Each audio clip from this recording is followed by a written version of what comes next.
Hello, everybody, and welcome to North American Pro League Playday number 4. My name is Parker Intero Mackay, joined as always by Michael Kickstar Stockley. We have some exciting matchups for you today. This is probably one of the most action-packed days we're going to have for the North American scene. All of the teams that are batting today, of course, are coming strong, and we do have a potential elimination for the season, so that's going to be some exciting matches. I think when we started things off with both Group A and Group B, it was pretty indisputable that Group B was more stacked in terms of talent. In just a moment or so, we'll take a look at Group A and see what transpired last week for you. Evil Geniuses winning their matchup against Space Station Gaming 2-0. And I suppose the reigning champions of North America have booked their spot into the playoffs, so we'll see them in a couple weeks. Just down below, though, in that losers match, a couple things to take note of. Number one, you have a new name there. Obey Alliance making their debut as a new org. They've not played under the title just yet, but they will in just a moment. And Ronin, a mutual agreement between the team and the org. They have parted ways, so they are no longer known as Ronin, so they will either find a new org or compete orgless in the relegation match coming up next month. Right, so still one team to be eliminated from that group, but let's take a look at the group that will be playing today. That's Group B for North America. Now, of course, we had Rogue 2-0 over CLG, very dominant match for them. They managed to get their way into that winner's match with some pretty concise gameplay. Then you had SK Gaming versus Mouse Sports. Now, that was a little bit more close of a match than 2-0 would suggest. It was kind of a bit of a down and dirty brawl, and it was a good one. It was a fantastic one, but SK managed to come out on top. So CLG Mouse Sports and Rogue SK Gaming are going to be our matches for the day. And as I say, let's take a look at the schedule, where we actually won't be taking a look at the schedule. Pardon me, we had it up in the whole lead into the stream.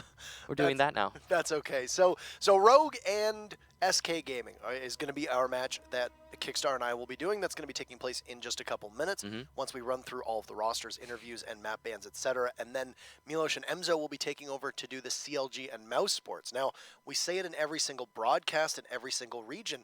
The stakes are huge for this season because this is the last shortened edition of Pro League. Next, we'll be doing a 6-month season. So if you get relegated, which means that you get kicked out of Pro League, you're out in that wilderness for quite a long time. Half a year, and yeah, it's pretty extreme. Yes. But we do have our first interview. It's going to be Ranger, and that'll of course be with Parker. So we'll talk through the coach of Rogue here. Ranger, nice to see you again. Wow, you are really decked out. I wonder which team you're cheering for. Cheering for Rogue, of course. Absolutely. Well, nice to see you again. Just 2 questions for you today. The first question is, now that your first match with Gio is in the books, you've been able to assess his synergy in just a non-scrim setting, all that jazz. Having rewatched the VOD as the coach, what are some adjustments that you've seen that need to be made? What are some things that you really liked about the play? And what are some things that you can improve upon for your matchup today against SK? Honestly, I feel like from the beginning, Gio's been meshing really well with us. It helped improve some of our communication stuff. Him coming from being a former in-game leader kind of helped patch some holes in our leadership on some of the maps, some of our sites, and some of our executes. He was just in a better position from the start than, say, Easily or Slash was to make some calls. So I think that was a big improvement from the beginning. As a whole, obviously, there was like 2 big whiffs from Gio that were caught on stream and thrown around. But as a whole, like positionally, Gio played his role to perfection. You know, maybe just an off day on those 2 exact moments that happened to be caught on stream. But as a whole, we're super happy with his performance so far with our team, and we're really looking forward to see where we can go from that. Could also been that there were some serious expectations coming into this with Gio's move and just a little bit of maybe shakes, even though we don't see that often at this level. The last question for you is, now that you have undoubtedly reviewed the VOD between SK and Mouse, what have you seen about SK that you think matches up favorably to your team? What are some things that you might need to tweak in order to deal with them better? Just general thoughts on this upcoming matchup between the two. It's hard to say. They got 2 of their stronger maps, especially Bank against Mouse Sports, and that's something we don't plan on playing against them. So it's not really that we can take things directly from their maps, but as far as their overall style of play, we've seen them like the blitz in the past. We're familiar with that. I think we have a good response for how to deal with that and kind of their interpretation of where the meta's gone with Lion and the increased speed on blitz. So I think we have our defensive setups ready to go for that. I think we got a good game plan, and I know our guys are good enough to execute it reliably against these guys. I think we have a really good opportunity to win this one and be into the NA regional finals. Well, best of luck in your matchup today. Before we say goodbye on the interview, anything to say to the viewers and your fans? Go Rogue. Thank you so much. Thank you. I really like getting to speak to the coaches. I think that that's something that's like we get the insight without having to worry about like the drama of the players, because when we have the players, they're always kind of nervous and all that jazz. Yeah, and let's take a look at just his players. Easily Brian, Geo, Slash, and Eclipse. Of course, Ranger, very proud of these guys, as I think they've come a long way in recent times. Rogue saw a little bit of a dip in the way that they were playing, leading off of a few roster changes that they had in the past, and I feel like right now Rogue is in a really strong position, and they have been showing it so far through their group. We said at the Invitational that we thought this was the best addition of the roster that we've seen so far. Maybe a bit too early now that Geo has replaced Avian to call that. But I think two things to note, both Slash and Easily, who have been co-IGLing, as you heard Ranger just say, their kill-death ratio very, very high for IGLs, not typically doing a lot of fragging, but these two do. Easily might be one of the most slept-on players in all of Pro League. Very hardworking, very dedicated, very consistent, and I think that that has brought a lot to the team. I'm imagining that as Geo adjusts and gets comfortable too, we'll see that as well. I've also, just on a note of Easily, he's a really chill guy. He's just a really relaxed, laid-back sort of individual, and that I'm sure vibes really well with Slashug, who is a similar sort of personality. And I imagine the environment, the team environment, is a lot more relaxed than it has been in the past, if you look really far back in that team's history. Right, and you look at all five of them, and you're hard-pressed to find which one of is the Firebrand. All five of them are very easygoing people, which is important as well. Outside of just overall fragging potential and all that jazz, team synergy plays such a huge role as well for them. Yeah, so being able to talk to your teammates outside of the matches, outside of the scrims, being able to really build up a rapport and an understanding and a friendship with those guys is very important.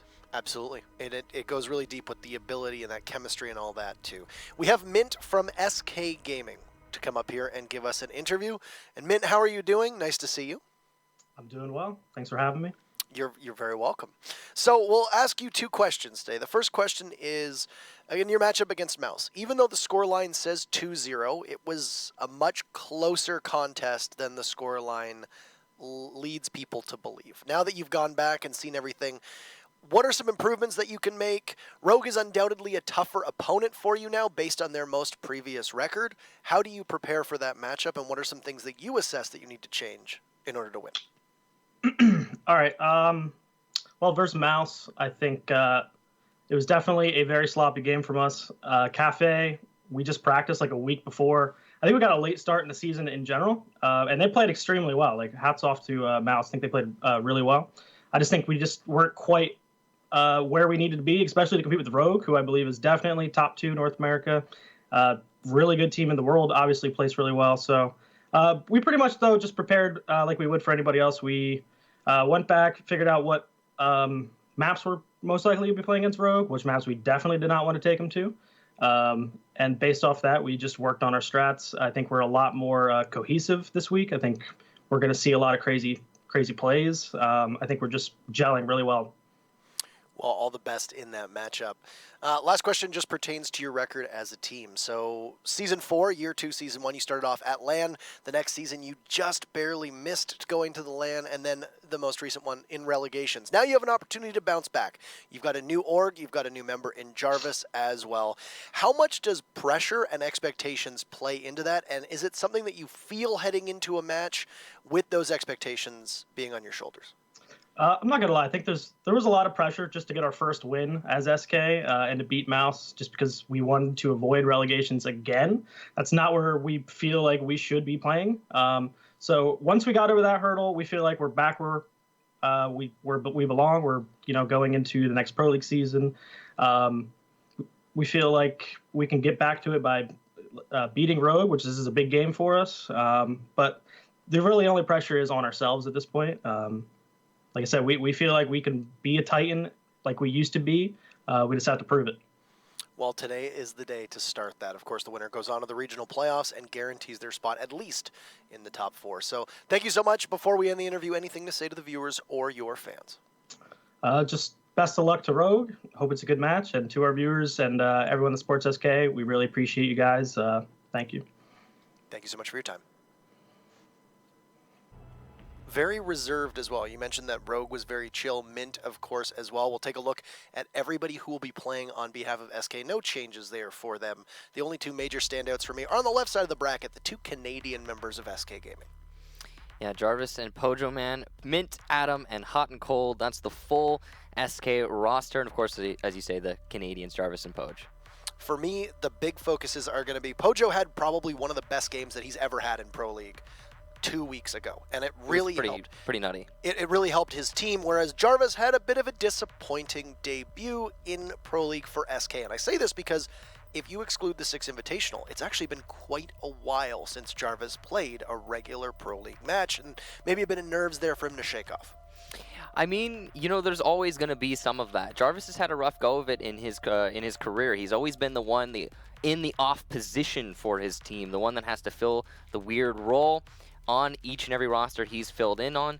So it's really a big question of how long is he going to be able to maintain his position on the team, because he needs to be with them for a long time in order to build that rapport that we talked about earlier, to understanding of each other, the synergy. He needs more time with that squad to build that up. And I mean, we're talking about SK Gaming. This is one of the more consistent rosters in the entire North American region. They haven't been in the spotlight so much, but they are definitely one of the more consistent ones, right up there with EG. And they were the only team, as we're going to just bring up right now, the operators for you in North America, at least on attack. Lion, through 3 weeks of play, has appeared in every single round. That is not a rounding error. It is not 99.9%. It is 100%.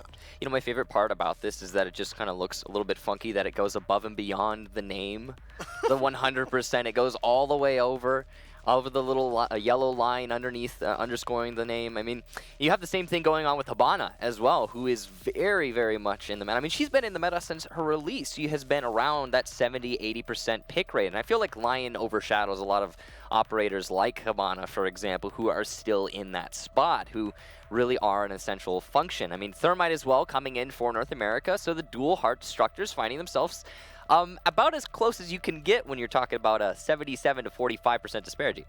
That means that, you know, almost every single round you're having almost 2 of them, or at least one of them. And that, what has most surprised me, Buck right now in 5th with 24%. That might be one of the lowest percentages that we've seen for the 5th pick since I've started watching Pro League and they've started tracking these stats. And you know, the thing is, it's just the attacker side right now is extremely top heavy, and that's what we've been used to on the attacker side for every region, really. So, if we have the defenders graphic to go up for you, Mira and Smoke leading the way. Mira has become very, very crucial, but look at the right side of your screen. Castle and Echo as 4th and 5th. Not at all surprised. I mean, we're talking about Ella, right? I mean, Ella's no longer with us in terms of being picked in the Pro League, really.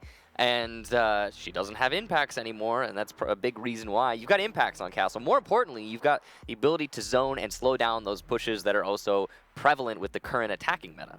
And Lion has also had a very big impact on making formerly viable sites for defenders no longer your #1 choice. That's going to push you towards other sites that might be more friendly to Castle's setup, because Castle is very much a product of his environment. He does better on certain sites than on others. And I think that we might be seeing that with these changes. And the same exact thing goes for Mira, really. I mean, the reason Mira's pick rate has spiked in recent seasons, I mean, it's always been pretty high, but the reason it's spiked in recent seasons is specifically because you have to put something in place to counteract the current attacker's meta. It's the Mira, it's the Castle, it's those things that slow stuff down, the Smoke as well, you know, always a very, very prevalent defensive operator, but now even more so. I would imagine that in that 30% where we saw Jaeger, where we saw Castle, and we saw Echo, you've probably also got Pulse, you've got Valkyrie, you've got Legion, you've got Mute, you've got Bandit. I would imagine there's a log jam down there. Yeah. And one thing that the current operator setup that we see the most is it's very top heavy. You've got 2, 3, maybe 4 must picks on attack or defense, and then you kind of have some spice that you can throw in as your 4th or 5th operator, depending on the site, depending on your team, depending on your comfort with the operator themselves. Right. So let's take a look at the bans for this match. SK going to be banning first, Rogue second. And as the bans roll out, true to form as we were expecting, Rogue will ban Bank and Cafe will be banned out by SK, which is what both players talked about Ranger talked about in his interview and Mint talked about in his. SK doesn't want to take Rogue to Cafe, which makes a lot of sense. They're very comfortable on that map, and clearly Rogue doesn't want to take SK to Bank. So for Rogue, I see 2 comfort picks in Chalet and Coastline, and then they get a preference pick in Bank. The fact that Rogue took 2 comfort picks leads me to believe that they are very okay with going to maps that SK might be favored on. Rogue says it's more important that we don't play our maps that we don't like than it is to play the maps that we think they're good at, because even if we play their maps, we'll probably be able to win. And look at that, Border, Consulate, and Oregon. Oregon as a decider is pretty true and pretty fair for everyone. I do believe that Ranger did bring up Bank specifically as a point of a map that they didn't want to go to against SK. So there's a little bit of preference, a little bit of counter on both sides of the fence for me. Border and Consulate being our picks. I mean, overall, if you look, I think about a season back, this would be our top 3 played maps, and I'm not surprised by any of these being in here. No. We know that SK Gaming is comfortable on Border. I think it's very interesting and very telling that it got through the ban phase. Means, like I said, one of 2 things. Either Rogue was very comfortable letting it go through and saying, okay, we'll play them on it and maybe we'll be able to beat them, or Rogue could have gotten beaten. That's something that we would have to talk to Ranger about, because the ban phase itself is always very interesting, because there are games that are fully won and lost before we even load into a round. Yeah, and sometimes a lot of that information on who has exactly what map preference can be lost in the subtleties of the scrims and the dry runs that are outside of public view. Now, let's take a look at the community vote, see who you guys thought were going to win this match. Looks like it's in favor of Rogue, but only barely. It's not that much of a surprise given how much success Rogue has had recently. You know, they've been one of the most consistent teams in North America. The only LAN that they missed in the last year or so was the most recent one in Sao Paulo, which they lost in the matchup against Infamy. But we do have the match ready, so we're going to be heading to Border for map number 1 between SK Gaming and Rogue. The winner of this matchup advances into the playoffs. They have a guaranteed shot to claim one of those land spots in 2 weeks' time. The loser still has a chance as well, but they have a harder path to get there. So, Border, map number 1. Very dynamic map. I would say probably one of the most dynamic maps in the game, similar to another one we're going to be playing in this series, which is Consulate. So, lots of options for both teams. Neither of these teams going to struggle, obviously, strategically, or, I mean, you know, honestly, no matter where we went, I think both of these teams would be pretty well rounded and versed. This is kind of interesting. We're having a shield in the doorway to the main hallway. You usually don't see shields played. Most teams will prefer to bring barbed wire, but I actually kind of like that. It's forcing a double vault should you want to get into small office via the hallway. Yeah, Rogue seems like a team that is very inventive with their strats early on and will pull things out before a matchup that they haven't really tried or seen before. You know, a lot of teams like to hide their strats, etc. I feel like they're cheeky. They're probably going to try and keep some things hidden and debut them when they need to. That could be one of them. Could be. I mean, it's just a shield, right? It could just be a shield, but whatever it is, it's interesting, that's for sure. Something you don't always see. And, you know, that's worth talking about, because Rogue, I think if we look further back, we talked to Slashog, you and I once in an interview, and he was talking about how his team felt like they were stuck a season behind. And that was a while ago. And from what we've been seeing from Rogue since the Invitational, they are no longer stuck a season behind. As you say, very inventive. They're making up new things as they go. And a lot of that stuff is giving them a very decisive edge over their opponents. Now, one thing that I know that SK Gaming is a fan of is a very quick bull rush involving a lot of the operators right now that are quite popular. A good example is the Dokkaebi Lion and Ying, and Adam is just going to send it, as SK would say. The first kill, though, does go to Slash as Poach goes down, and the Ying of Adam doesn't get in anywhere. But amidst the confusion, Jarvis getting the plant down. It's 2v3. It's just up to Min and Jarvis, and they successfully get that diffuser. So now they just need to play full defense. As Min goes for a shot, but cannot connect. One will break out of the doorway, and Jarvis on Repel will be extremely vulnerable, seeing if the Jaeger of Eclipse can get him, but no. Mint will play around that one Radiator and cannot connect with Geo at all. They'll dive out, Mint gets the kill on easily, looking to see if Geo is going to bother to peek as the diffuser hits the halfway mark on round 1. Not very much time left on that diffuser, as you say, but Eclipse is going to get Jarvis. Mint now the last attacker. He's got his pistol out. He's waiting for the vault. Here's the fake. Chooses to peek it, and he's still managed to maintain his life. There's not much time left for the defenders. They've got to go, and no, Mint will save the round. Eclipse now no longer has time. He's going to go for the kill, not be able to get it. What a fantastic job there on the Radiator, juggling that diffuser post-plant. Mint with the clutch. From scrim reports that we've heard, it's not uncommon to see teams try out strats involving a Jackal, a Lion, a Dokkaebi, a Blitz, a Finka, a Ying, and you don't even really need a hard breacher at that point. I know I just said 6 operators. I'm aware that there are 5 operators per team. My point being is that you can cycle those operators out as need be. Essentially, you get the plant down, as you saw here, within the first 45 to 50 seconds, you've got the plant down, and then you just need to play defense. My favorite part about that is that the Ying, I believe it was Adam, if I'm not mistaken, the Ying trying to force his way into small office, missed the Candelas entirely, and if he hadn't, could have been a double kill, but it was all beside the point because it was just a distraction. It was just allowing his teammates to vault into B through the windows with no defenders in place to deny that. Now, kind of interesting here, SK in a way countering themselves. They brought Jarvis on the Pulse, who's going to be able to play underneath B. So should we see Rogue employ a similar strategy to what SK just did, SK will be able to counter that via C4 from below. Obviously worth noting that SK did not clear downstairs, so if there had been that on Rogue defense in the previous round, we likely would have seen a different result. I would say that probably 3/5 of SK Gaming were inside the building at about the 30 to 45 second mark, which is something that is very, very bizarre. And it's not even they were inside the building, they were inside of sight. Yeah. And the way that Adam played it, swinging in all by himself onto that window and into that small office that we saw just by the beepers in Armory, that also allowed them to draw their attention away from Jarvis, who very safely got that plant off amidst the Shroud of Smoke. There was nobody contesting him inside of the actual office itself, and Jarvis basically just had all that room to maneuver and not have to worry about anybody pushing. Eclipse very efficiently clearing out the bandit, or the potential bandit battery. There are none in this case, but he has dealt with that should it be a problem. I like the way that he managed that, not exposing himself whatsoever, nor opening up rotation for a potential run out from one of the defenders who are roaming downstairs. Also, CCTV control well in hand of Rogue, so they're well established for an A assault. Make sure there's going to be no late CCTV flanks whatsoever. Now, a slower push than SK, but only because of the Blitzkrieg that they had brought with them. They will get one of the Armory walls, though, completely free.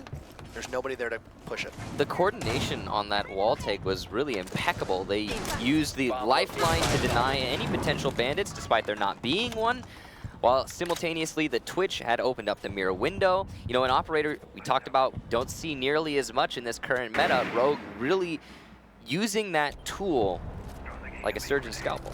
It's odd that there hasn't been one on Twitch, given the fact that Mira is such a high pick rate. Now another Thatcher will go off, and some lifelines will go out, just trying to concuss any of the defenders that could be positioned in such a way to stop this plant. There is a Ying available, that is Geo, and one part of that lifeline is it is proximity-based.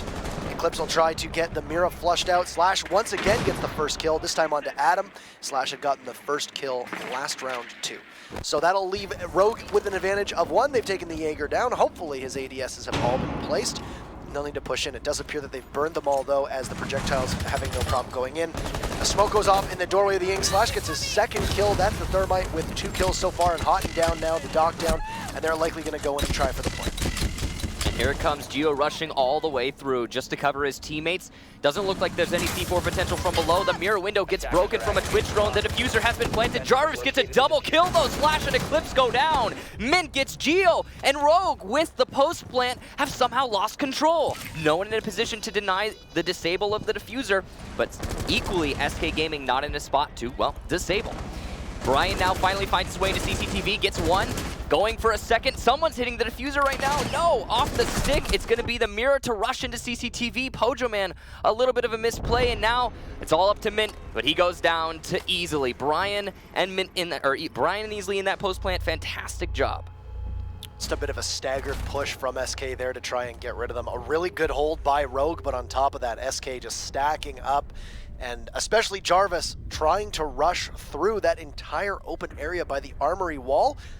Hard to argue for that sort of play, especially given the fact that they knew that Rogue was likely rotating and there was no pressure from CCTV to draw Brian away. He just had a clear line of sight, and that was Pojo and Jarvis that he managed to take off of the board. So they've evened things up now as Rogue wins that round, moving us to round number 3. Once again, a Lion gets brought out, and SK Gaming is going to run almost identical composition, if not the identical composition, to round number 1. We had a grace period in that previous round where SK could have disabled that diffuser because there was no one from Rogue in a position to watch it.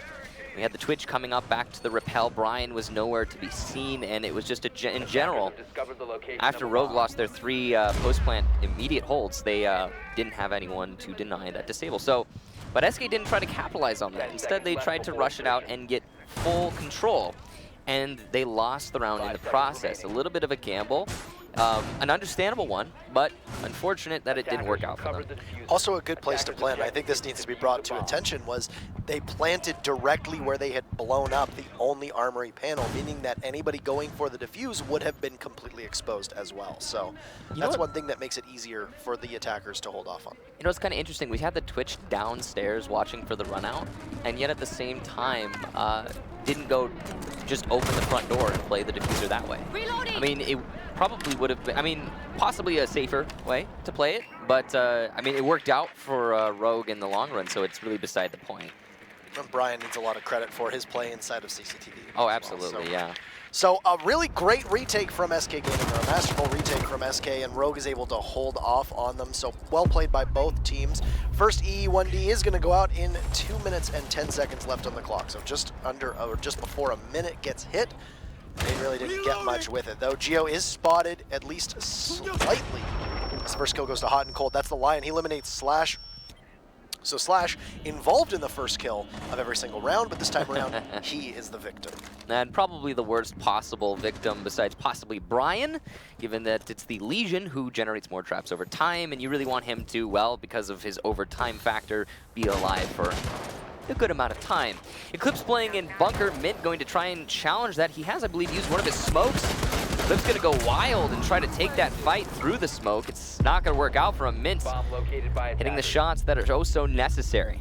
And there's the second EE1D, so only a single one left for that final push. But at the same time, Rogue down 2 members. And they've had them fall off. Now, they knew that they couldn't go up to Armory due to both teams winning on, or rather, my apologies, both teams have won on attacks. They could have gone anywhere. They ran the same composition. They're attacking this very similar as the way you would if you had a Thermite, but they just have the Hibana instead. At the moment, Rogue might be trailing by 2 kills for this round, but they have time on their side. It's a minute left, and the attackers will have to start to streamline their way, or streamline their push, and filter into the site itself. They haven't done much to expose Geo, who's going to let that drone go by and not bother to shoot it, giving away his position. That, of course, does have some verticality to it, so they could think that he was playing upstairs as well. That's part of the strength of Vigil's ability. Yeah, Geo's going to be the big X factor in this round, the playmaker, if you will, and he's going to need to do just that. SK Gaming, with only 27 seconds, are just waiting outside. They only have 1 EED left and a couple of smokes, but they're certainly going to be using that in the next couple seconds. Here it comes.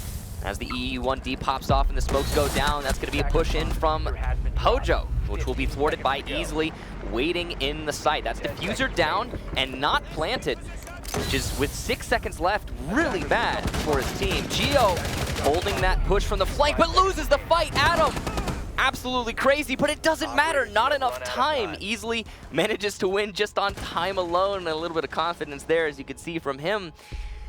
A bit of a misplay on SK's part where they just waited out that clock. You can do that on defense, not so much on attack. No, and it didn't look like they knew who was doing what exactly. Sort of a last-minute call to switch roles around and switch positions. The Glaz of Mint pick up that diffuser, but was a hair too short because you can't get it off. Now that time will of course be prolonged for people that might not be as familiar with the rule set, that even if the clock hits 0, as long as you are mid-defuse plant, the round will continue onwards and only end if you get killed or give up the defuse plant while you're in the process of doing it past the 0 mark. Or of course, if you get hit by like an Echo or a Gersmont, Right. just disruption in general. If you stop planting, period, then the round's over at that point. But it didn't happen for SK Gaming because they decided to vault through the window rather than possibly, I don't know, push the front door. Now, the reason I say that is because when you're vaulting through that window, you're entering yourself into a kind of a no-win situation, easily on a long angle, prone, just waiting. It's pretty, well, it's easy to win that fight. There's no way you're going to come out on underneath in that one. Whereas maybe if you push through the front door, you're going to have a better time of things. You can potentially refrag as you're not vaulting in the middle of your fight. You can also potentially pick up the diffuser before the time runs out. Now, we are going to see a 75% hold from SK. They're going to go into CCTV. See the mirror windows being placed. Interesting reinforcement in the middle of that office wall. I'm not sure what that's for exactly. We'll see, I'm sure. SK Gaming strikes me as a team that does not just do things haphazardly. Yeah. So there is a purpose to that. There is a method to this madness, though they are, of course, a team that has had some creative strategies that have confused us in the past. I'm going to guess that it has something to do with the angle you can achieve through office wall into Archive's doorway. Something along that. It did look like that was the angle they were trying to block off. But it's not really going to matter. It looks like as Rogue are setting themselves up yet again for an A-site assault. Now, they're taking it a little bit slower, but this is their general plan. Right. Geo, as you can see, looking his way over to CCTV and CCTV rotation easily yet again. As you said, a bit of an understated player. Going to be able to open up both Miro windows. He's been having a great time on Twitch lately. Reminds me of what we've seen from Laxing in the past on Border. Now, I like that the two teams have done something different. So in round number 1, Rogue loses Armory, so they say let's go for Workshop for our second time. And Slash just barely missing Jarvis. Inches. He's sitting inside of sight, and yes, a game of inches. But SK is going to go with Armory both times. Hot and cold, though, inside of CCTV, or security, rather, sees Slash. And once again, Slash is a part of the first kill for the 4th round in a row. The smoke's going to go out and allow Geo to come inside, but he hits one of the goo mines. And we'll have to stop for just a second and pull that needle out of his foot. The C4 will completely miss, and Geo will be able to get away with it because of the ill-timed C4 from Adam, as it had just sailed over top, and Geo is finding some safety inside of that staff room. Now, the real important thing here is that Slash, having gone down so early, is the Thermite. So Rogue now have to reevaluate their entire attack strategy since they have 0 hard destruction, and not nearly as much just disruption in general, because they don't have a Ying, for example. They're going to have to rely primarily on Eclipse and Geo with that Glazofia. And Geo as well only has the one smoke grenade there, as you can see on your screen. Tries to go for a line of sight in the office, but can't see it because he hits the wooden beam in the middle. Only 30 seconds to go, though, and both teams have lost one operator apiece. Far more detrimental, though, is that Rogue, as you pointed out, has lost their only hard breacher. The Legion for Thermite is a good trade in and of itself, even though it did come a bit spaced apart. Geo will toss down one gas grenade, and it will be answered by Smoke, as he will inhale a whole bunch of toxic gas. Ryan inside, though, he gets down. Adam and Pojo climb in on the action, leaving just easily in Geo left. 2 of the newest members of Rogue, and they'll run out of time for the second round in a row. A failure to stick the plant will lead to the defenders hanging on, and we are all tied up 2 apiece on Border. This is SK's map. Don't forget. What do you think that was? Do you think that's just nerves that were getting so long down to the clock? I mean, in that round, it was very clearly the fact that they lost their hard destructor and they needed to rotate sites. And good on them for making that decision to rotate, but it was a bit too late. And I'm wondering why. What was the delay on that call? I think they were all set up, and the placement of the Mira, I think, needs to take I guess a lot of credit for what slowed that push down. So usually we don't see the Mira placed on that farthest wall from the door. but we did that time, and it was opened, which meant that it was very difficult for Slash to be able to get to that wall and plant one of the, or get one of the exothermic charges off and plant it itself. I don't know if that was the be-all end-all, if there was that hesitation because of it, but you could definitely see there was a lot of patience there from Rogue, trying to figure out, are we going to get pushed? What are we going to do? By the time they had an answer, Slash was dead, and they had to completely change their plan. Yeah. Obviously, you know, you put it on that far wall because you need to help your teammates on the west side of the balcony with the 75% hold. So that CCTV mirror window that faces into the hallway is supported by the mirror window that faces the west balcony. I mean, it's just a little bit of collaboration between the roamers and the anchors, but you're right. I think having that be open really did stall Rogue up a little bit. And you know, that's not exactly Easely's fault that he opened the mirror window. I mean, that's his job. That's what he's supposed to do. And I don't think that it's something that Rogue couldn't have tiptoed around and managed to make work. It just didn't work. There was also an inability for them to cover CCTV because of the fact that Hot and Cold got that free kill onto Slash. And I would argue that that probably was a free kill. Slash did not appear to be fully in tune where the Legion of Hot and Cold was playing. Now this is a very cheeky drone from SK. Jarvis spots one lying down inside just by Fountain, and will now have one logic bomb go off. The same composition that SK used to just rush right inside of the site, and a very similar strategy will now emerge, except the focus will be primarily over the vents system. Adam will not just toss himself into the site the way he had before. And take a look, these are two SK drones that are situated, if you're watching and you want any, I guess, motivation to get better at your drone control, there's one of them. Adam gonna eat a couple bullets there as he peeks wide. But as you say, that information game, well in hand for SK Gaming. They seem to have a good advantage right now. Pojo Man trying to bait out some utility. Brian's on the far side of the site, though. He's not going to be able to deny this plan, at least not immediately. And here we go. Pojo Man is going for it. Mint covering. C4 misses entirely, but the second one won't. Easily gets Adam, but the defuse has been planted. Easily will also get Houghton.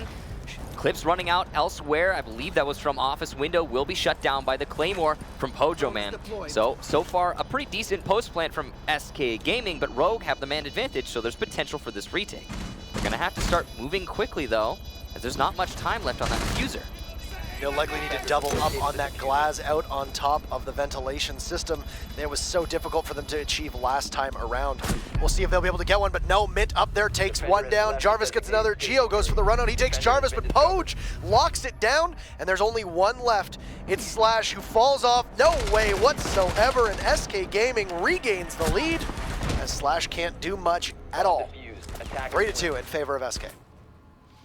So yet again, we see one of those strategies where you just isolate, use disruption, and plant the diffuser, see success, despite some decent play from the defense to deny that plan.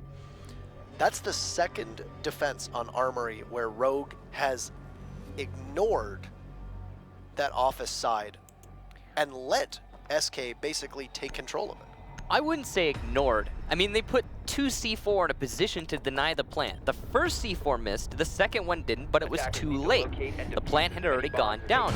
So all in all, ignored is a strong word, but they do seemingly need to invest more in holding B. I mean, that's very clearly where SK are stacking their assault, and it doesn't seem like they're going to adjust from that anytime soon. So yeah, I agree with you. I think they need to put more emphasis on that side. Maybe bring an Echo. I mean, bring something to stop that plan.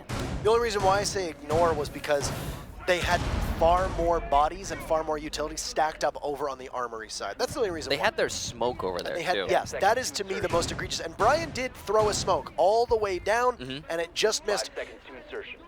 But you need to have more than one person playing in there, in my opinion. You can't just rely on tossing the projectiles and getting it, and that was where. If we're seeing that attack strategy from SK twice in a row, you're putting a pulse downstairs because why not? SK's not clearing downstairs. You're putting C4 in the site because obviously they're not going to be clearing the far side of Archives where they're trying to plant. They're just trying to isolate it. So yeah, C4. You're putting your smoke also possibly in the vicinity so that he can deny that plant. You're putting an Echo as a pick so you have even more options. Yeah, I mean, it's an isolate, disrupt, and plant strategy from SK, and Rogue needs to use the correct operators and tools to counter that strategy, and they just haven't seen success so far. I'm sure they'll adjust, though, moving forward into their next Armory defense. Now, we've seen Armory and Workshop be the 2 sites. 4 for Armory and 1 for Workshop will now go down to Customs, as SK Gaming had locked out Workshop. So they could have gone, or SK Gaming rather has locked out Armory. So they could have gone to Workshop, but instead they'll go down to Customs instead. This is something that we've seen some teams use as kind of a 2A, 2B type scenario where you can basically use those interchangeably depending on your strengths.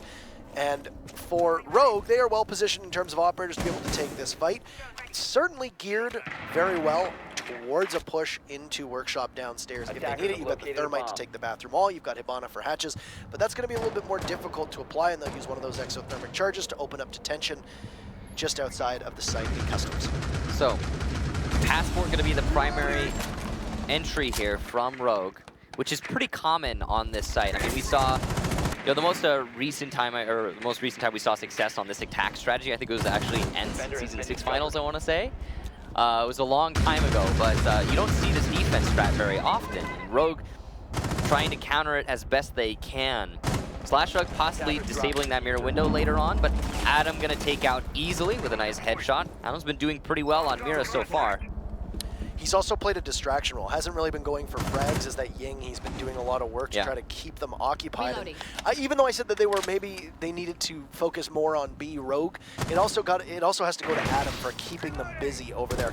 Jarvis is going to get a kill on the Slashug, and this is a return to form for Jarvis, who had a disappointing match against Mouse. He's playing much better this time around, and that's giving SK Gaming a lot of breathing room. You've lost both of the hard breachers from Rogue, but Brian will take out Jarvis, and Eclipse eliminating Adam will make it an even contest. The Castle and the Mira are gone from SK Gaming, and those are 2 good players in hot hands so far. Though they do have 30 seconds, make that 20 seconds rather, as we're halfway through. 1 frag from Eclipse will be dispatched inside of Customs, but find no one, though Poach does take some significant damage. They're waiting to push in now. You can hear a C4 go. Geo starts the plant, and it will be up to Eclipse to cover, but Houghton is there to take him out. It looks like the plant from Geo will go down. They don't know what's happening, and they need to take care of him. Brian from above, and Geo will take him down. It's a 1v1 as Mint and Brian will square off with the diffuser chiming away in the background. Who can clutch this? We could potentially go to match point. Mint goes for a fire through the ground. Brian takes half of his life off, and Mint will need to start to defuse, but he sees the head. Brian with the clutch. Rogue will tie this up, and Mint with that second of hesitation could have been the victory for his team, but it's Brian who will take it instead. What a roundabout round. It just went back and forth. The ebb and flow of that round was insanely fast-paced. I mean, we had the early advantage SK, and then Rogue started bringing it back, picking apart some of the guys who were playing upstairs. We also had the Buck downstairs in the main hallway, taking some of the anchors down. But then we saw SK in the latter end of the round rotate down to the site because they said to themselves, okay, there's only 20 seconds. We may as well just play the site and wait out the time. Totally reasonable, makes a lot of sense. But then the late flank above, I believe that was Brian on the Thatcher. What an amazingly well-timed play from him, and more importantly, the fact that Rogue was able to get the plant down without any contention from SK. What is happening there? They did plan in a spot that is completely invisible unless you are in an area with it, but in an area to see it, and there wasn't anybody from SK there. They were too busy wondering could anybody push in. It was Geo who had snuck in at the same time that I believe Easily or Eclipse ran in. I believe it was the Eclipse playing on Buck. Yes, he was playing on Buck. He had ran in to take point on that. He got killed by Hot and Cold, but amidst that fury, Geo wasn't suspected at all. And then Brian, who has now had 2 rounds that he has almost single-handedly kept the defenders off of that diffuser, he just stands from above and is able to take it out. And yeah, you gotta worry. You gotta wonder if you're Mint when he hesitated there for a second, firing up to see if that was the Thatcher. Indeed, if he had just committed to it, probably would have gotten the kill, and that would have gone to SK, and we would be on match point. But instead, no, we're all tied up. Yeah, the crazy thing is that, like you said, he read it perfectly. Mint had a full understanding of that situation. He just didn't commit, as you say. He hesitated. So Rogue going to be bringing 2 anti-hard disruptors in Mute and Bandit both. So we do see a lot more Mute, I think, in current seasons. But so far, not as much Bandit as per usual. Mint will begin his push. They have no real ability to take care of all of those Bandit wires. They'll have to buck from below if they want to make it work. And Mint's just going to use that smoke and come in, and he'll take out one bandit barricade, and that will allow them to open up for Adam, their sole hard destructor. They haven't really been running a Thermite much on SK Gaming, the same that Rogue hasn't been running a Lion, which is very interesting. So with that said, the 100% pick rate for Lion will end. Rogue obviously knew they had that power in their hands, and they'll take advantage of it. Yeah, also SK doesn't have a Thatcher, and in a situation where you're dealing with two, oh no! Brian moving ever so slightly will get lit up from below, but Jarvis with the nade is gonna eat 25 damage off of his own self, and that was a little bit of a mistake, and because of that, he will not secure the kill. Brian will get picked back up. A little bit of a whoopsie there. Geo, though, peeks wide through the doorway, I believe, and manages to get Hotton. Clips also gets Jarvis, and now Rogue in tip-top form as one of the EE1Ds finishes off. Geo just waiting for another kill. We also have a heavy roam game downstairs from Rogue. They've read the fact that SK aren't going downstairs very much, and Pojo in the main hallway upstairs will die in pretty much, I mean, lackluster fashion. A little bit of a displacement. Wow, what a kill from Easily. Mint barely even seeing him, and that's going to be, actually, excuse me, Eclipse getting the first kill, Easily getting the last one, though. That was a very odd engagement over by the main hallway. Mint didn't really even see Eclipse on his screen. I feel like all of these rounds have just been such odd pacing from these teams. It's weird. As you said, the ebb and flow feels off. It definitely does. There's moments where there should be action and there are lulls. And I mean, you have Pojo as Lion basically going in all by himself. To Beepers, he gets pushed, then Eclipse pushes up farther, and he manages to somehow outduel the Glaz of Mint. And now Rogue sits on match point on SK's map. So they win successfully on defense. That last round was just a head scratcher. Very confusing. Back and forth. Not back and forth. No, it was weird. I mean, we had and first of all, SK for the first time, they're trying to attack something that's not the B site on the top floor. And they choose to go for the A wall. Didn't work out for them very well. They didn't have a Thatcher, which meant the Bandit Mute combination really tripped them up, and that was visible in how slow they were in that round. And then more importantly, they didn't really seem to get control, maintain control, and then execute.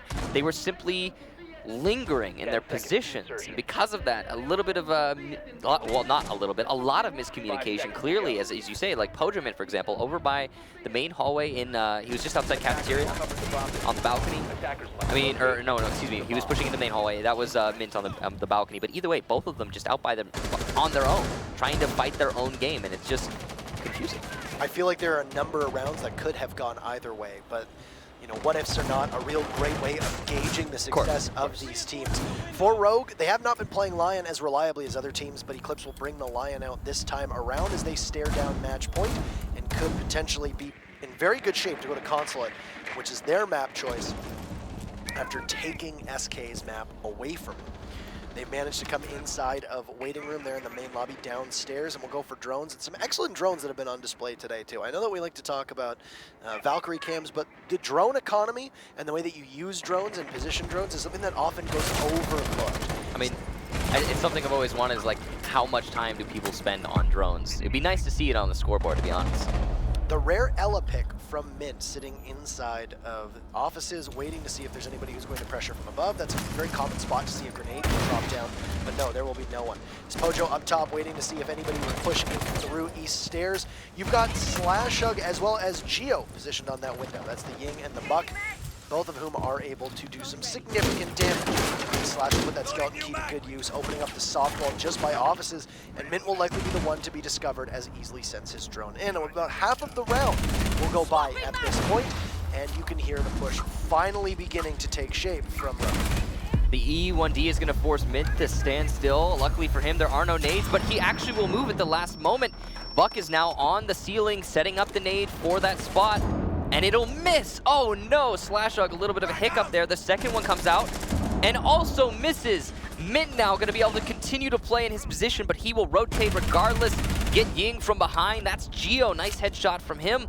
And he's been doing some great work here, disrupting this push from Office. Second EE1D now, and he's still able to play his position. And some rotates as well as Rogue realizes that with the Ying gone, their push inside of Office is going to be made that much more difficult. And they've used a lot of utility to start this push, but they won't have much to finish it. They'll have to rely on a lot of fragging potential. Though the Eclipse The Lion of Eclipse, rather, will take out Jarvis, and as Easily tries to enter, there's Adam to stop him inside a CCTV, once again giving SK a numbers advantage of 1. The only one down is Jarvis, that's the Pulse, who is very crucial in the dying minutes, using that cardiac sensor to be able to spot people through the floors and able to shoot them with the UMP or even get a C4 kill if need be. But about to hit the 15-second mark, and Rogue is going to have to push quickly. Eclipse still from below, trying to do work on the site. Slash holds that diffuser, but he's got 10 seconds to get inside of the site itself and isn't anywhere close. Brian comes in and manages to take out Adam, but they're just simply running out of time. Brian almost a team kill, but 2 from SK will send us to overtime. They are not going to go quietly into that good night. 4-4, and we'll see which team gets the pleasure of defending potentially twice. Both teams on attack. What is with this time management? What is going on? I mean, we're seeing Rogue do some really weird stuff. For example, SK Gaming, they're not bringing Mute or Bandit very often. There are 2 operators that they're choosing to kind of put in a corner. We have Bandit coming out now, but it's not as much utilized by them as it's being utilized by Rogue. Yet at the same time, every round, Rogue has tried to counter the potential Mute and Bandit, which has absorbed a lot of their time on the round. So I don't know. The time management from both teams is kind of just not being fantastic. It's possible that they're taking each other extremely seriously. I mean, this is a very important match. Yes, the winner of this match will go on to be the #1 out of their group. So that's fantastic. Of course, you want that. You're guaranteed you're not going to have to go to relegations. So also fantastic. You could potentially get there if you lose this and then lose the next. But I mean, or actually, pardon. But it doesn't matter. It's all beside the point, really. The main thing here is just in this match, the time management has been less than ideal. The thing to note is that if you're Rogue, if you lose this matchup, the only way that you make it into the playoffs is by defeating Evil Geniuses. So for Rogue, we could end up in a situation where if SK Gaming wins this, they'll take first overall in their seed. Like I said, the only path for Rogue in would be to then win their next matchup against either CLG or Mouse, and then against Evil Geniuses. So we could be facing a situation similar to right now we have in EU, where if ENCE manages to win all of their matches to make it into the playoffs, they have to defeat Penta in order to make it to LAN. Rogue could be doing the same thing, and I mean, hey, if you're Rogue, do you really want to face EG? First kill, though, goes to SK as Hot and Cold manages to down Slash Hug, and then the Gumine will finish him off, and that is their Ying. Oh no, you've lost your Ying in 50 seconds. Yeah, last time it was the Thermite, this time the Ying, and just in general, Rogue struggling a lot on the earlier parts of some rounds, many rounds I would say. I mean, I want to say early. Early is the wrong word. We're a minute into this round now, and only just now did the first kill come out. Now Geo will respond, Pojo eats a nade, so that's the same thing happening for SK Gaming. You've got both the gas and the smoke on both sides just completely eliminated, and now neither disruption for the attack nor stall for the defense. You've lost 2 incredibly impactful operators as well as good players down. Now, likely having that smoke play either by the hatch, above, or below it, depending on how SK's situation in Customs works. A lot of teams will put the smoke upstairs in CCTV to watch that hatch and drop when need be. Though Pojo, the last time we saw him playing Customs, was downstairs by the metal detectors. We've lost half of the round so far, and EE1D will go out, and everybody will freeze as Geo could potentially push in. You can see that the Mira is just crouched and waiting. It's Adam who's been having a good day so far, though Min has definitely been the standout on his team, and Geo knows that he'll have to contend with the Mira window. And just a panic spray through the wall as Adam hits him for just a little bit of damage. And he's going to set up a nade, and this actually might be enough to kill the Mira, but no, Adam gonna vault out and choose to fall back to site. Actually, at this point, pretty smart, given that we're looking at 50 seconds now, and Easily is only just now going to have opened up the wall, enabling a potential plant in the later parts of the round. Now, Eclipse has taken control over Armory and will use one of his EE1Ds, leaving him with just one more. Defender detected inside of office, that's Jarvis, but Mint comes up the main stairs to refrag very swiftly. That's some good teamwork there, realizing his teammate has been detected and will likely die, and already positioning himself for a refrag, but equally so, he gets eliminated. So Mint off the board, and it's just Houghton and Adam to clutch it out with 17 seconds. 15 seconds to go. A little bit of a dodge there of the spray from Easily. very lit up though. 10 seconds left. Legion will die extremely quickly, and Geo in a position to plant from behind. Easily will get hot, and Adam now the last defender, but only 2 seconds. The plant's not going down right now. Attackers recover And the defenders are gonna win on time alone. What has just happened yet again? This is the 3rd time this has happened in this match. I am in utter disbelief as to the rhythm of this game so far and how there just seems to be no pace whatsoever. Adam just simply persists and the round goes, but they were able to read it this time. Brian was up at the hatch, which he had proved to be so successful on previously. SK wisely avoided that entire area of customs, meaning that Brian was basically up there as a sentinel, but he was doing watch duty for bodies that weren't going to show up. They took out Geo as he was mid-plant, and that was it. And now SK is back on match point. They have been unable to make anything happen with it so far. So we'll see. Most of these round wins are either on the defenders waiting out the time or the attackers winning in the post plant with still defenders left alive. Most of these. Or it's not even the defenders winning, it's just the attackers unable to commit to a plant on time, not realizing that that clock just doesn't stop running. I mean, some really unfortunate. I mean, both teams are playing really well. I mean, there's a struggle with the time management on attack. That's fair. But you have to say, I mean, it's definitely worth saying that both teams are playing well on defense, and just in general, each player individually is trying to outplay their opponents. And it's we've seen some pretty awesome plays, though it's making for a very interesting match overall, what we've seen so far. And speaking of interesting match, they're right now not going to bother to go armory, so neither teams will go upstairs for their maiden voyages on defense here in overtime. No matter what happens, there will be, if SK loses rather, there will be one more round. They'll spy a 1 kill hole, but there's nobody there watching the other side of it. That'll stare directly at the half wall inside of armory. It's Eclipse playing in break room. So this rotation is not likely to be caught out. And he's playing, of course, Vigil, so he could at any time use his ability to try and distract his opponent. Yeah, Houghton actually going to just glide over Cafeteria. That is unfortunate there, as that is likely going to result in Eclipse getting at least 1 kill at the flanks of SK as they progress into this top floor. Now, it could not be the case, but still, it's the potential of.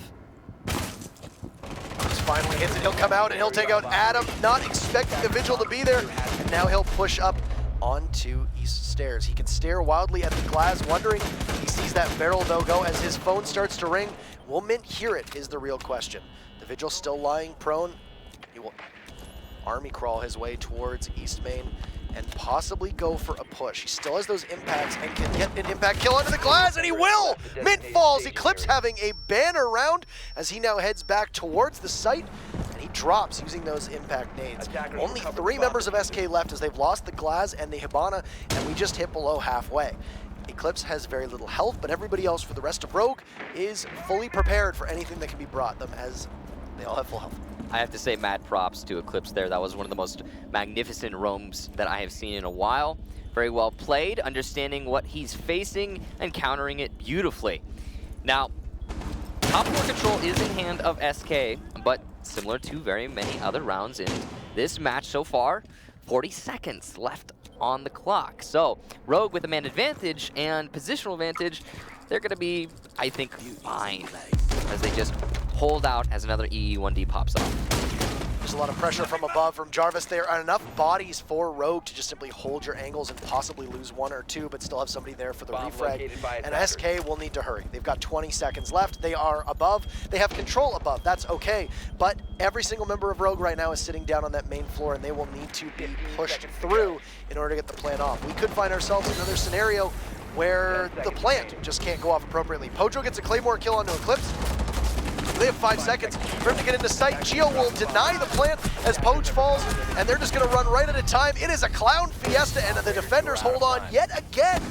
Rogue manages to persevere this time around, holding off on that push in the final dying seconds, and we have match point of match points, round number 11, both teams at 5 apiece. I have to say, I sincerely hope that this type of you know, gameplay doesn't really persist into the second map because what we've been seeing is just time and time again, the time being the deciding factor in every round. I mean, we've had, I want to say 2 rounds so far where it hasn't been what we just witnessed. It has been perplexing. Perplexing is the word. Could just be that both these teams are not very well acquainted with one another as well. We don't really know how familiar they are in scrims. I mean, we don't know. You said that, you know, they're taking each other very seriously. That they do seem way. Well. I mean, we're talking, okay, Slashhug and Eclipse.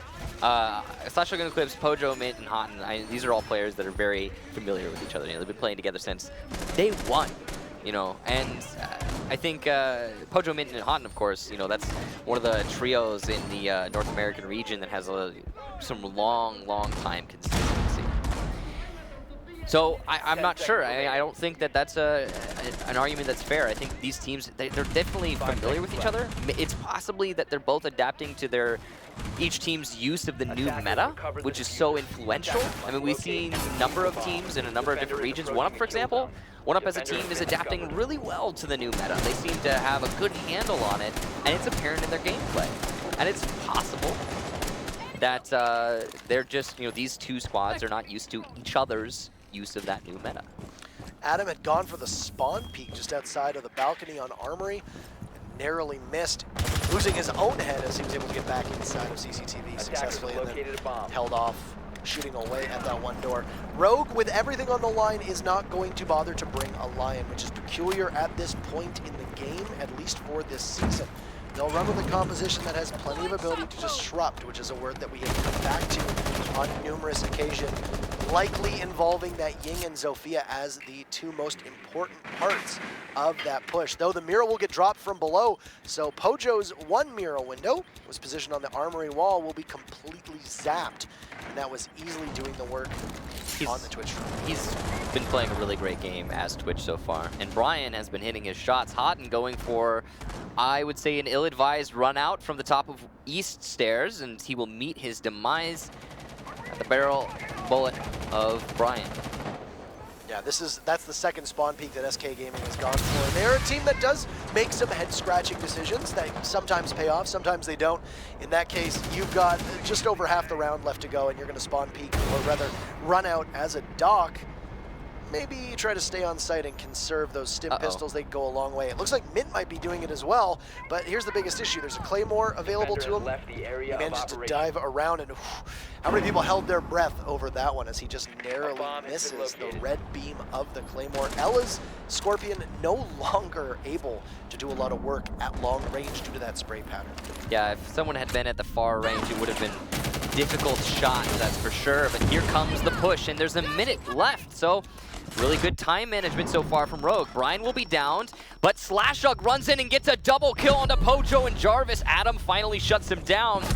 And through the mirror window, which has been broken thanks to Easily, Geo will get Adam as he attempts to rotate into small office. Mint, though, in CCTV from the flank gets Eclipse, and he's still got a chance in this round. He's got a delay for 30 seconds, but it's a 1 versus 2. Brian's still down on the far south balcony. Now Mint's gonna rotate back to CCTV, trying to outplay his opponent, and he's gonna catch Twitch from behind! Mint, what are you doing? What just happened? Mint, no! No, man, no! No! That's going into Digest. That is. What's up, Digest? How's it going? It's a good one. It's gonna be a good one. It's going into Digest. So you have the possibility to go up, and what a read. I am just...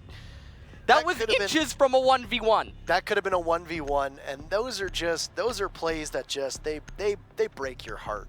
They just, I wish you could hear how hard production is laughing right now, because I think we could all hear just... We are all just astonished. We are all just so puzzled at what just happened. We all do it. We all make mistakes like that. I think it's safe to say that any one of us could have made that exact same mistake. It's totally fair.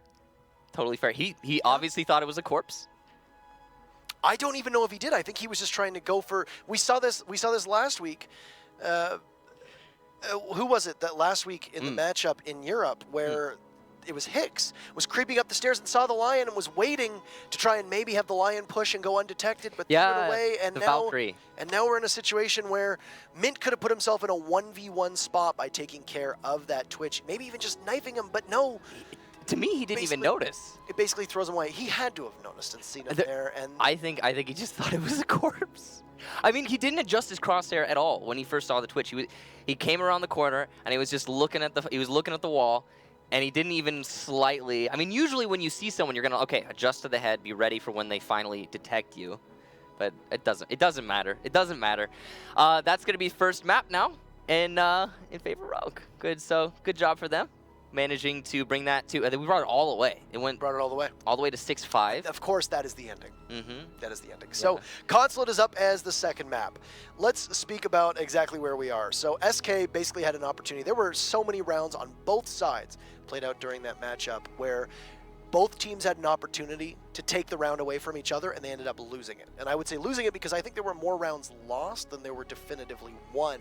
It did feel that way. Between Rogue and SK. So now Consulate is going to launch in just a moment for us, and it's going to be Rogue's map. Now, they managed to take SK's map by a hair, and I literally say by a hair, because the Twitch was so close, and it was a real shocking end to that first quarrel between the two teams. Now, we'll see if SK is able to bounce back onto Consulate. They will no doubt be kicking themselves with the final 30 seconds after Mint looked poised to be able to clutch it for his team and put himself in a 1v1 against Geo. But no, that was a new day, or this is a new day. We'll see how Consulate fares. A lobby defense will be the start for Rogue. They will defend first, and Rogue has a 1-0 lead. If Rogue wins this matchup, or this map, they will win this matchup, and they will go to the playoffs. So they've got to be feeling good about their chances after making that extreme comeback. I mean, we were seeing a lot of attacker-sided, or attackers not doing that well on border. They've been struggling a lot with getting their time management in play. And you saw Rogue in that last round. They locked it up. They attacked with a whole minute left, and that was probably the most efficient round we saw on that map. 5 seconds to go. So going on to this map, of course, Consulate, they're going to be starting with defense, and they will be bringing a very utility-heavy defensive side. As you can see, lots of information. You've got the Echo, the heartbeat sensor, and the Valkyrie cameras all to gather information. Now, kind of an interesting angle that was being used there by Eclipse. You don't, or easily, excuse me, the E-names.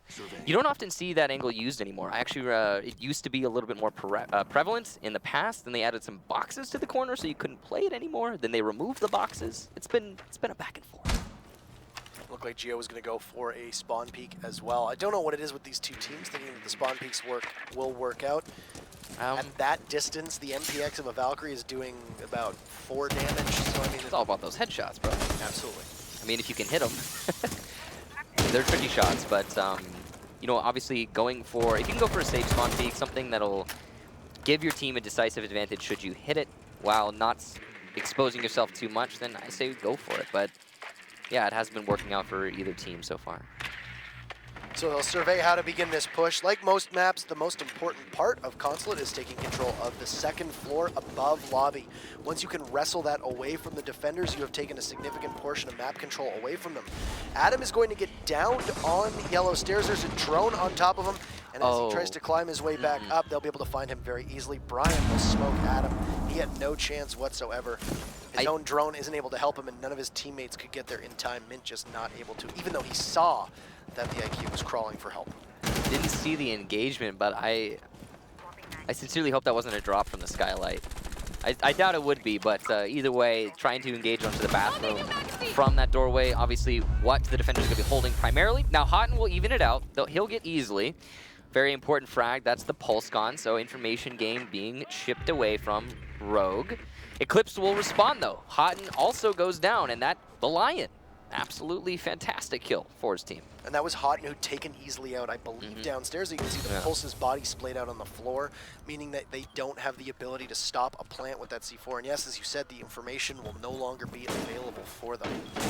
Now, Houghton also dying as he had used 1 or 2 of his EE1Ds will make it a little bit more difficult for the defense, or for the attackers rather, and a little bit easier for the defense. But they're already in good position. They have a numbers advantage though, and no, Jarvis runs up and Geo is just waiting at long desk. They still have yet to successfully clear out that second floor, and given that they only have 30 seconds and only 2 people left, it's going to be very difficult for SK to be able to pull this one off. Though they will Candela and flash inside. Mint takes out Brian, who was playing just underneath that window, as Poge is waiting to see if there's anybody who's going to cross. They come right into the bathroom, waiting, but Geo is still above. He takes out Pojo, and Mint looking for that Yokai. He finds it, fires into the smoke, but he is being outgunned right now, and Geo 3 kills on the round for the newest member of Rogue. He's had a very good day so far. No misses on screen, similar to what we had seen from 2 weeks ago. He's been so strong, and Rogue only 4 rounds away from putting this in the history books. Yeah, this is a very important match. Of course, SK trying to establish their resurgence, and honestly, I think that they've done that even after losing the first map. You know, they played exceptionally well, better than I think a lot of people would expect them to. And despite them losing, they've still got a chance here on Consulate. So could see that map number 3, which would be Oregon, should we go to it. Top floor defense will be the first choice for SK Gaming. They're also going to be bringing a castle. They're not going to be they're not going to try and be inventive though, like we saw Rogue on that previous round. I mean, I say that at the same time, we've been seeing a lot of that main lobby defense lately. Yeah, lobby has become very important, and so much so that we were only seeing a couple teams run it a season or 2 ago, especially last season. It wasn't very much in favor in North America, and I don't believe a lot of some Latin America teams ran it a lot, but not all of them ran it reliably. I think now we're seeing 5 seconds to insertion. You got 3 sites on Consulate, you can play them all. Yeah. And if you do well on the second floor, then some of that I think transfers over to hold on lobby, given how similar a lot of teams will set up. Yeah, and it's been kind of that same back and forth story on site preference for Consulate for a long, long time. You know, people cite, for example, operators that are released and new metas and all that yada yada as reasons for their selection of their bomb sites on Consulate. But honestly, again, it seems to have its own natural way with things, and it goes back and forth. And that's just kind of the map in a whole. Now, Rogue are trying to clear their way into admin office. Pochaman is the one in a position to stop this, along with Mint and Adam on the far side, playing over by that small kitchen or cafeteria, if you will. And they're trying to support this Jaeger, who has got at least 1 ADS to help him. He's in a very good position to just hold on and push back against the rising tide, but through the debris in the window, Mojo tries to take out and very brazenly will fight a glass. Ends up hitting most of Brian, and Geo is able to scare him off with a couple choice shots towards that window. They've fallen off of admins. They won't bother to push admin. They figure that Pojo is too much of an adversary in there, or at least too much of an obstacle for them to overcome. You've also got the Mira playing, as well as the castle in there. And that's Adam. So it does appear that they will push over towards the console office, and you can see SK Gaming will rearrange their chips on the board as well. Now, that mirror window inside of Connector is easily thwarted if you simply repel one player on the Connector window, but it also exposes that player to anyone running out from SK on the south side. Of course, there are a lot of run-out options on that side of the building. But it is something that Rogue is going to have to consider, because they rotated off of admin take because of the mirror window that was facing towards admin, and now they have to face yet another one. Brian going to be the player to disable this one. He's going to choose to do so from the mirror window. Mint going to try and adjust. Conscious of this now, goes for the pre-fire, hits it. Hot and cold, also got Geo elsewhere, and another one for SK as Pojo Man gets eclipsed, pushing up those yellow stairs. Now Rogue struggling in this round, but they will finally commit to their push. Candles and smokes go out. Mint gets slash hook as he repels in, and Houghton gets easily. That's a perfect round for SK. Not a single life lost. They just absolutely clobbered them. The Monty looked lost on the stairs, couldn't get in time. The Glass really didn't have much of a recourse. Brian was taken out on that Connector window, dispatched by Mint, and SK manages to answer back after losing round number 1. Now, Garage and Cafeteria is where Rogue is going to go, and that will mean that in 3 rounds we have seen every single site being played, and surely Slash is not going to actually lock this in, but no, he is. So they're going to use a joint roaming combo of Vigil and Caveira. Cav, an operator not often seen in the Pro League, though she does see some play here and there. There are a couple weeks that have gone by in many different seasons where she's had a 0% pick rate, though, so something to keep in mind. She's right up there with, well, Tachanka. And as an operator, her utility is not useful, really, at all, at this level of play, but her pistol is something to be feared. 2 shots at most ranges. If you're within 10 meters of a cav, you lose that fight almost all the time. You lose that battle. 5 seconds left 9 times out of 10. insertion. Now, with Cav, a lot of people have asked, and a lot of people wonder why she doesn't see a lot of usage in the Pro League. It's because it's the utility. You bring operators most of the time to try and have gadgets that will help the team. Yeah. Caveira gives you a short burst of information on where the defenders are, but that relies on you being able to take advantage of a straggler or an entry going in by themselves or somebody who doesn't drone effectively. Yeah. Cav thrives on that chaos and lack of coordination. If you can drone her out, it's fairly easy to pinch Cav. She is not well equipped to take multiple enemies in a gunfight, especially from separate angles. And the thing is, there are so very few teams at this level of play that don't drone everything before they push it. And as we've been seeing in this match, quite clearly, every single attack is mostly pretty well droned. Adam, very nice angle to set up there onto Eclipse, will hit the headshot. That's the Vigil who's playing in the site, going down very early in this attack. Yeah, I mean, it's the droning, plus it's the uselessness of the Cav utility overall. C4, though, will get, I believe, one of the Candelas before the last one comes out to blind that Mira, and that's a pretty easy kill there for Mint. Well-coordinated push from SK. They now have control over small office, and they're going to start to use it. The Mira window has been opened up. A lot of missed shots there from Mint. Hot and Cold, though, going to get slashed, and Rogue really falling apart at the seams here. Gio gets a double kill, though, trying to bring it back. That's all the way from the front of White. Brian has been detected by the EE1D, but somehow manages to cling on to life, and there's still lots of time left in this round. See Brian trying to deny the plant, and he has done so, forcing Mint on that Ying to rotate. But as you see Gio pushing up to the doorway, he's going to get taken down from Mint in that small offense. It's all Brian now.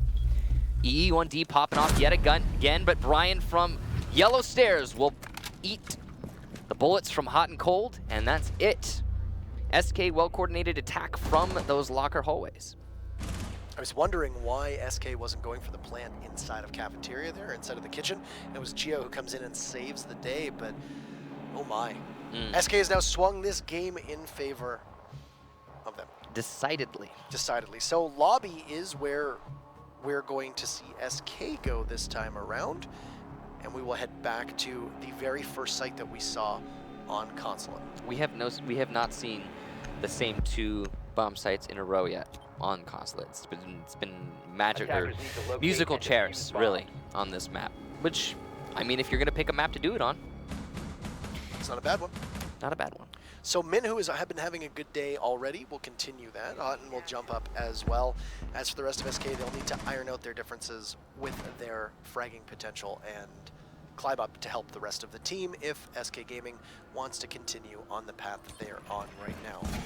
How torturous would it be for SK Gaming if they were to win Consulate and come that close on border with that one miscue potentially costing them a better chance at 2-0ing Rogue? That is... I mean, if they lose, if they win here and go to the 3rd map and lose there, then that would be about the worst feeling.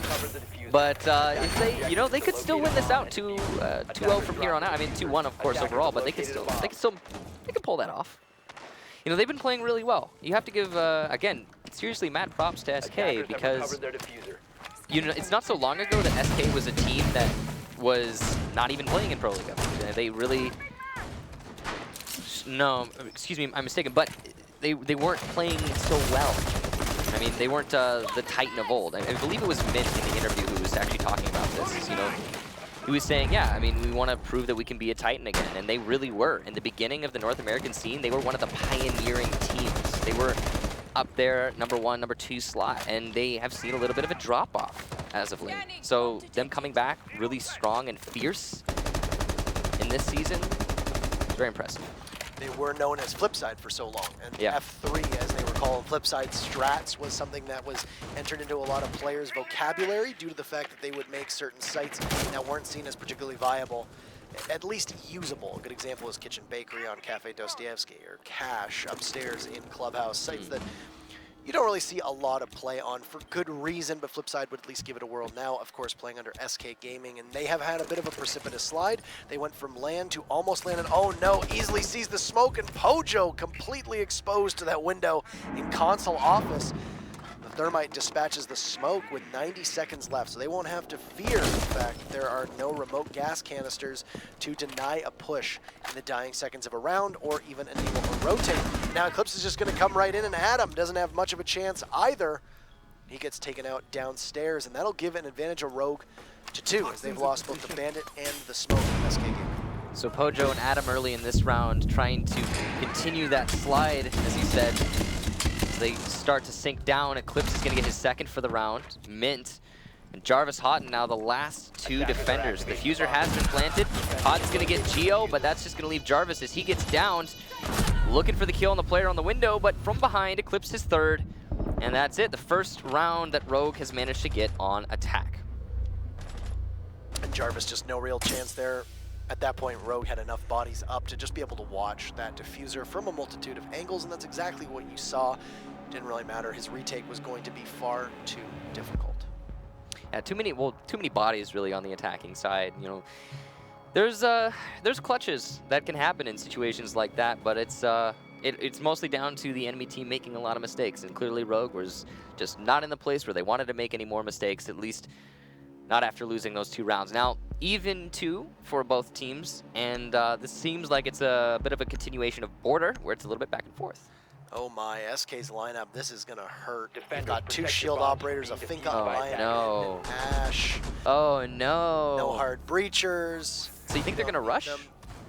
I'd say that's a pretty fair guess. Yeah. Probably a rush strat into whichever site they think. I would imagine that we're gonna see it go in through the kitchen area, just because of the fact that, hey, you can't really go in through the garage because you can't blow up those garage walls. Actually, Marsu was just trying to point out there on the drop down in Visa, the reason you would bring something like an Ash is because you open that drop down, you rush down the hallway, you're in kitchen, ta-da!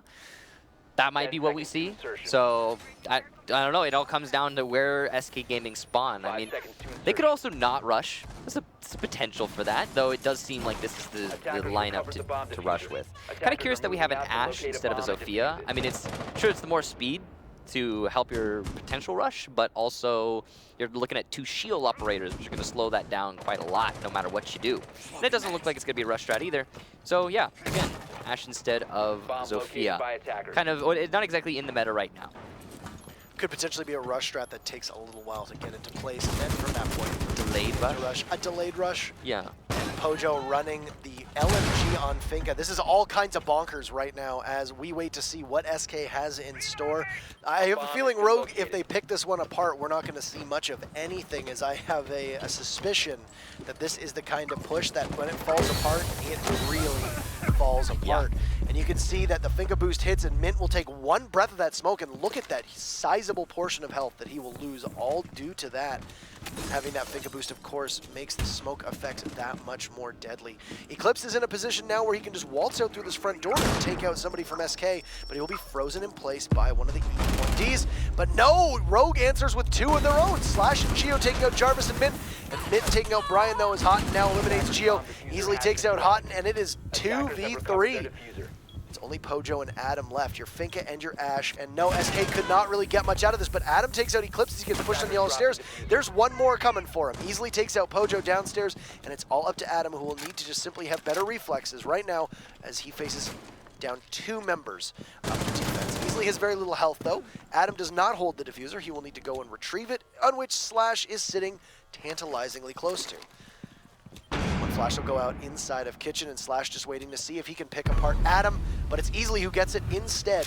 And they take a gamble on a strategy that might not have been the best choice overall, but one that could have been exciting to watch unfold. Unfortunately for us, not much unfolding to do, as Rogue is a pretty good read on it and is able to shut it down. It was the fact that they got aggressive. They decided not to let SK Gaming set themselves up to execute. Now, SK Gaming tried to recover by quickly pushing in through those yellow stairs, but it just wasn't enough. Thanks to the fact that that mirror window inside of the small office, or security as some people call it, was so effective at delaying the push. So overall, an interesting choice there from SK, just a better pick apart from Rogue. Now, top floor going to be, I believe, our next defense here. You can see Houghton really hot today, it seems. Jarvis has yet to get a frag on this map. He's been struggling a little bit. He and Pojo have not had the games that they need from SK in order to keep this competitive, though it is still relatively competitive. They are only down by 1 round at the moment, despite the fact that SK's leaderboard is a bit top-heavy. We'll see if that can change, and they can change course correction for the 2 players on SK Gaming. Gaming is believing. We'll see if they believe in that themselves, as SK's motto would say.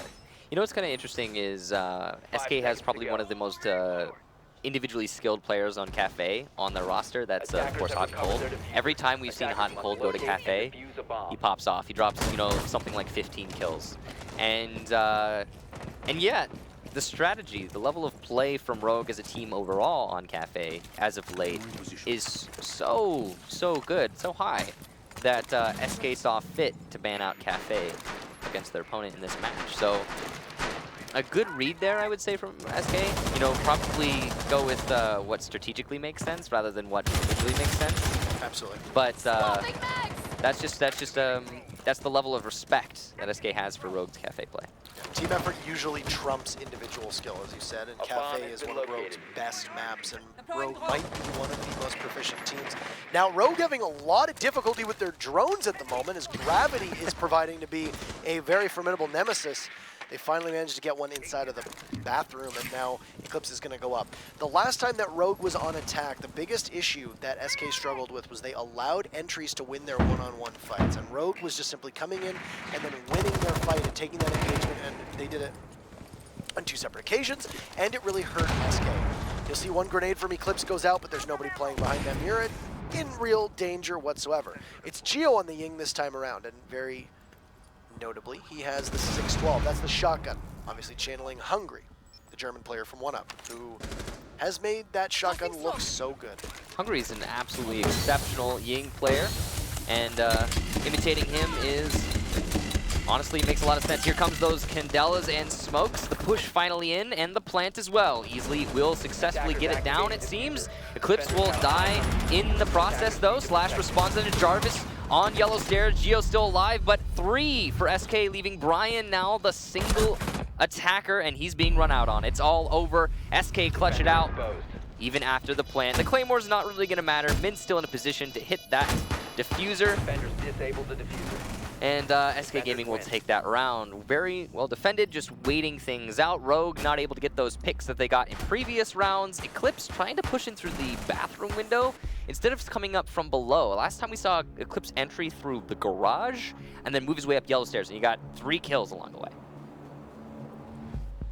Once again, these teams unable to shake each other. We could find ourselves in a situation where, you know, the SK and Mouse situation, where how close those 2 maps were despite it being a 2-0, and you think, oh, well, that's obviously very definitive. This could potentially also end up being a 6-5, and if it's in favor of Rogue, the scoreline's going to say 2-0, but it's not really going to tell the whole tale that both of these were so close, and right now they just can't shake each other for that push. Rogue just didn't seem to have their pieces lined up after the plant went down, and SK just pushed back and were able to sweep them off of the site itself. It was that post-plant retake strategy that we've seen be so prevalent as of late. I mean, it really plays into the fact that you've got so much disruption on the attack that you have to avoid it. Yes, it's been an odd map and a half for these 2 teams, as retakes that look like they shouldn't be retaken are happening. Plants that shouldn't be going down are going down. Plants that should be going down are not. And it's just all over the board. Has been, honestly, a very entertaining matchup between 2 teams that I think are a lot more evenly matched than some spectators and viewers at home would potentially say, and I think the community vote showed as well. Absolutely. I mean, these 2 teams, you know, as I talked about earlier, they go way, way, way back, and there's been a lot of roster changes. This isn't the same team, or the same 2 teams of old, not absolutely, but there's still quite a lot of people here. I mean, these players definitely know each other really, really well. And I'd say that they have gone toe-to-toe with each other many times in the past.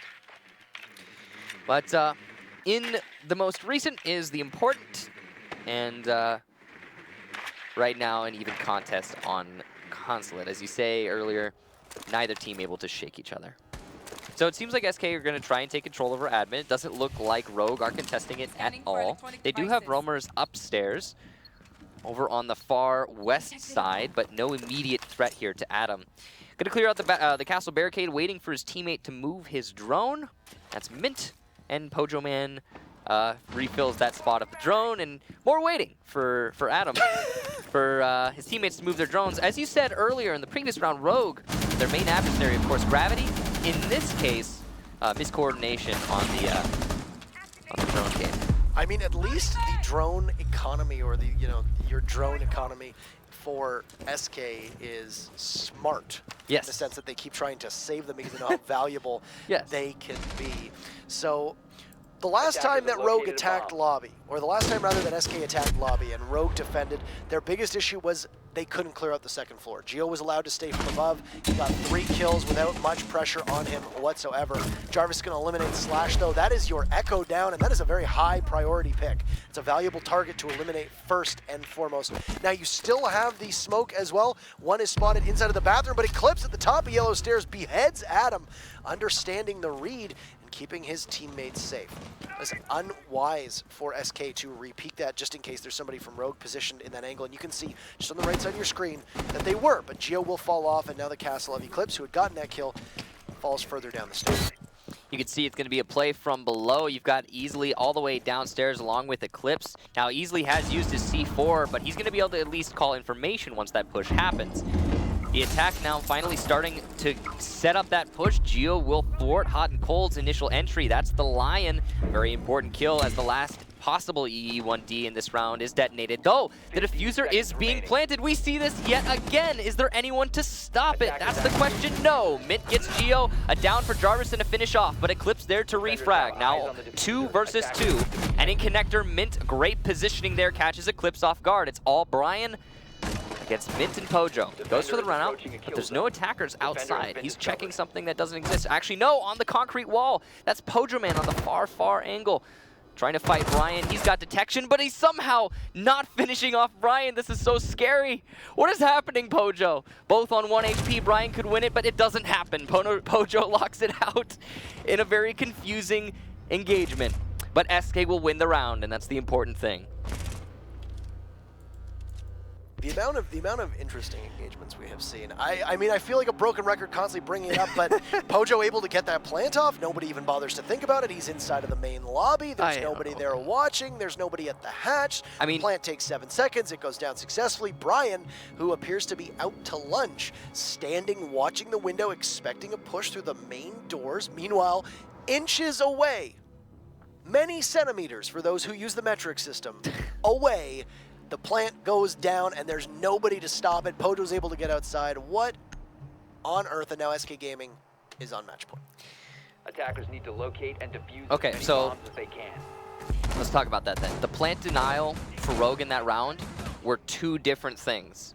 They had the Echo drone, the Yokai, of course, and they had the pulse underneath. Now, for those of you who don't know, through the drop downs in the main lobby, you can hit a C4 where Pojo Man just planted that diffuser. It's possible. It's a long shot, but it's very possible. Mostly from the one to the right, the little closet drop down. That'll get you more distance. It's closer to the door. Now, that said, Easily had already used his C4 way, way earlier in the round. I'm not sure what happened there, but that plant denial just didn't exist. Then the Echo died, the first operator died for the defense, so that plant denial didn't exist. Now your last form of plant denial is somebody to rush the front door, and there was just nobody in position for some reason. They didn't choose to commit to a... So they entered into that post-plant situation. Then once Rogue started trying to retake the top floor, they hiccuped quite a lot. They had a lot of instances where the only reason they were getting kills coming back upstairs were refrags. So just overall, a very inefficient hold from Rogue, and some very particular things that caused them to lose, in that they lost that plant denial. So, my big focus going into this is to see, is there going to be an early kill? You cannot allow Rogue to be able to entry frag the same way and win their gunfights. You just cannot do it. Houghton tries to take out the Ying, who is playing beneath the window inside a piano, and he'll miss his shots, looking to see if there's anybody who's going to expose themselves. He leans the wrong way, and that center mass will be shown as Brian's drone goes through the main lobby, trying to determine if there's anybody playing. That actual hallway to the left is called the antechamber. It'll pop up if that drone skirts over the line, but it gets so close not to show you whatsoever. They'll burn one of the ADSs, and now Houghton needs to find himself the ability to get back towards the main lobby. He'll get severely concussed, waiting to see if the Thermite of Easily can see him, and they're just going to ping him relentlessly on a drone. Easily goes for the pre-fire to see if from above he can make this work, and they're just going to continue to ping Houghton. They're wasting a lot of time to do this, and they are not being successful in taking him out. Meanwhile, Houghton is doing his job perfectly, holding them off, and he'll get a kill as now Pojo takes out Easily, and SK finds themselves in a 5v3 with a minute and a half to go. And the Ying also not available, probably the most important operator, but Eclipse will get Pojo Man upstairs. Doesn't seem like he's conscious of Mid's position though at the top of Spiral Stairs, so this could be an easy refrag for SK. They've been playing a lot of these angle games, just waiting it out, but Eclipse is gonna check, not able to get it initially, and oh, loses that fight. Houghton elsewhere with a double kill. SK Gaming take map number 2, and we will move to map number 3, Oregon.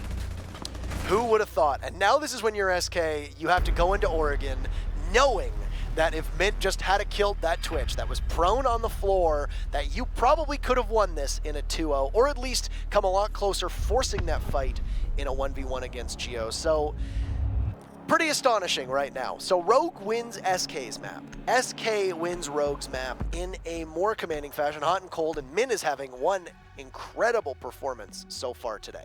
He broke 10 frags on Border, he breaks 10 frags again on Consulate. They're going to need that out of him on Oregon as we head in, and this is anybody's game at this point. I mean, Mid looked poised in the interview, and now he looks poised in the actual matches. He is focused and ready, but of course, it's more than just his effort. It's the entire team. They're all putting together some pretty awesome play. That last round, we saw the aggression really pay out for them, trying to contest the windows. Those 2 initial kills came on players who were repelling, trying to find the defenders. But I guess aggression begets aggression, and it managed to go in the favor of SK. They won those fights, and that's all that really matters. And really a masterful play by Houghton, playing in between the 2 sites. The big thing for him was not only did he kill almost half of the round in terms of time management, he also ended up with 3 kills. So killing more than half of the team, as well as more than half of the round, really successful, and he's got to take your MVP for that round. And I believe he also was MVP for the game too, if I recall correctly, seeing that scoreboard for a brief moment at the end.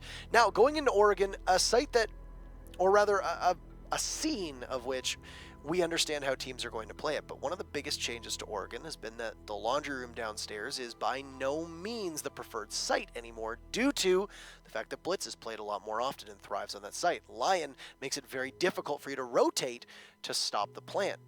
How much does this impact these 2 teams going against each other? And honestly, what we've seen today, what are we looking at going into map number 3? I have no predictions to site selection, to be honest with you. I mean, from other regions, we've been seeing a lot of teams actually choosing to actively go down to the basement of Oregon, despite it being by most I mean, from what we've been seeing, it's just not a great site to defend.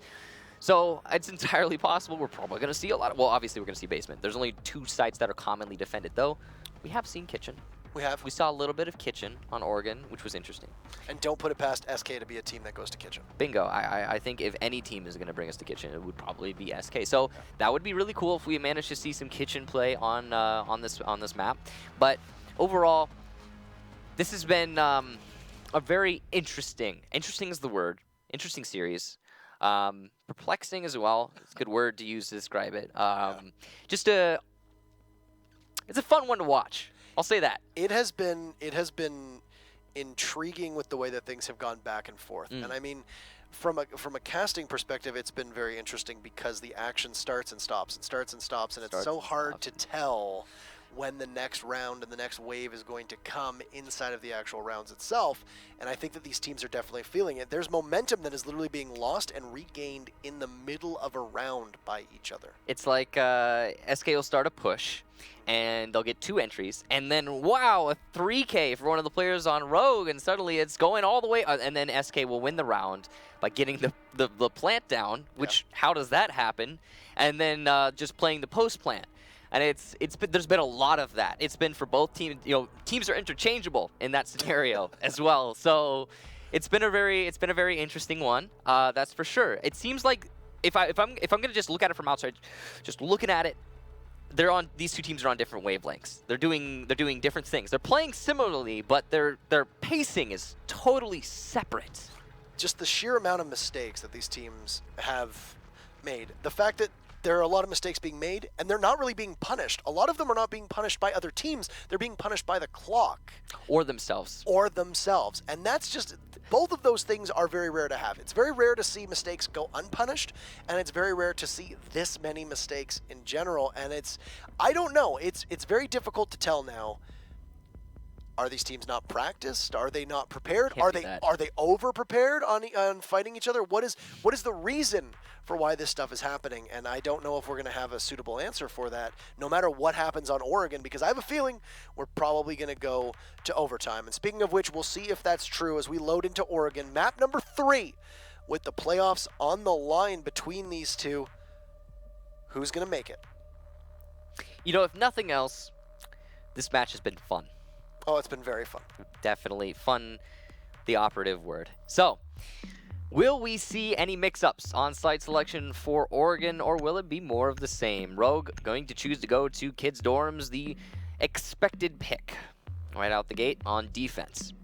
This is a similar composition that SK ran on Attackers border need to to locate bulldoze and their defuse way bombs. in up top. There's just no glass. Instead, a sledge has been brought in, and Mint, who had been playing the glass, will go instead to the Ying. So some role jostling between the members of the team and then the new addition of Sledge. Sledge, an operator who I don't want to say sees less. I mean, he sees a slightly less play than in previous seasons, but not because he's fallen off in his usefulness. I think it's just other teams, or teams bringing things like Ying, Lion, and Dokkaebi in the SK Gaming's case. I mean, you don't often, obviously, Lion's the new operator, but even in the past, you don't see a lot of Dokkaebi being paired up with Ying. I mean, you saw it once or twice, but it was an operator that wasn't considered useful until Lion came out, where you can pair them up and kind of combo them together. Especially Jackal. Jackal and Jackal, Lion yeah. together on any form of map with lots of destructibility is almost a death sentence for defenders, because you are being tracked one way or another. There isn't much room for you to be able to get away from one another. I mean, if you're hit by a Jackal and there's an EE1D popping off, you are a dead man for the most part, unless you're in full hard cover. And that's so dangerous, that expectation. I mean, if you're a roamer, that's often not the case. But doesn't look like it's going to influence Rogue in this round, as they are playing a very conservative roam, simply down in the kitchen, which is, as you know, if you've ever watched Oregon played out, a very common position for the defenders to hold. The most recent time that I can think of Rogue playing on this map in actual Pro League play outside of a LAN was when they played against the team known as Infamy, who are Mouse, who will be coming up after this matchup concludes, and they actually lost on this map to Infamy at the time. And part of that was that they relied very heavily on Slash and Eclipse into a dual roam, while the rest of the site wasn't able to hold on as well as they wanted. And the moment they lost somebody early, it became too tough for them to claw back. Yeah, and now you see Geo going to be one of the players to go into that roam, playing down in the kitchen with his Mira. Now, speaking of which, the Mira window has been opened up thanks to Hot and Cold, very proficiently pushing his way into cafeteria and disabling it early on. I say early. Now, we are halfway through this round already, but there's a good amount of control in hand of SK Gaming. The only problem is their only way that they're going to push into the site is via those white stairs and the main west window, which is extremely dangerous. Now, you see that Adam has been downed elsewhere. I'm not entirely sure how. It looks like he may have just fallen, because I don't think he was ever engaged. This probably was a mistake. It doesn't look like an intentional reset, given that there were no teammates near him, but that's going to cost SK Gaming quite a lot of time, regardless of the circumstances surrounding the down. They have been stalled out as well on that main west window. As you can see, the gas canisters starting to see use. Rogue trying to retake the bottom floor. They've got two crawled up by that reinforced wall of bathroom. Now the phone's ringing off will give them an awareness that there's somebody there. One Candela goes off. That should at least blind somebody, but no. Eclipse takes one and Slash takes another. They waited too long for that Candela to activate. Rogue with a huge volley as Brian claims Houghton and Jarvis, and as Adam takes out Brian, he gets felled by the goo mine at the top of White Stairs, and Rogue takes round number 1. And you can see the riveting gameplay from Easily just waiting as his traps do it themselves. Outskilled. Absolutely great trap placement, I suppose, and more importantly, Brian with a double kill on that west window right before the smokes popped and were able to cover the ingress. And then downstairs, that retake from the Valkyrie and the Jaeger. Well done.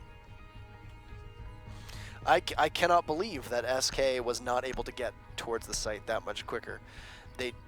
They just weren't able to put enough pressure on it. I mean, I think Rogue saw that clock.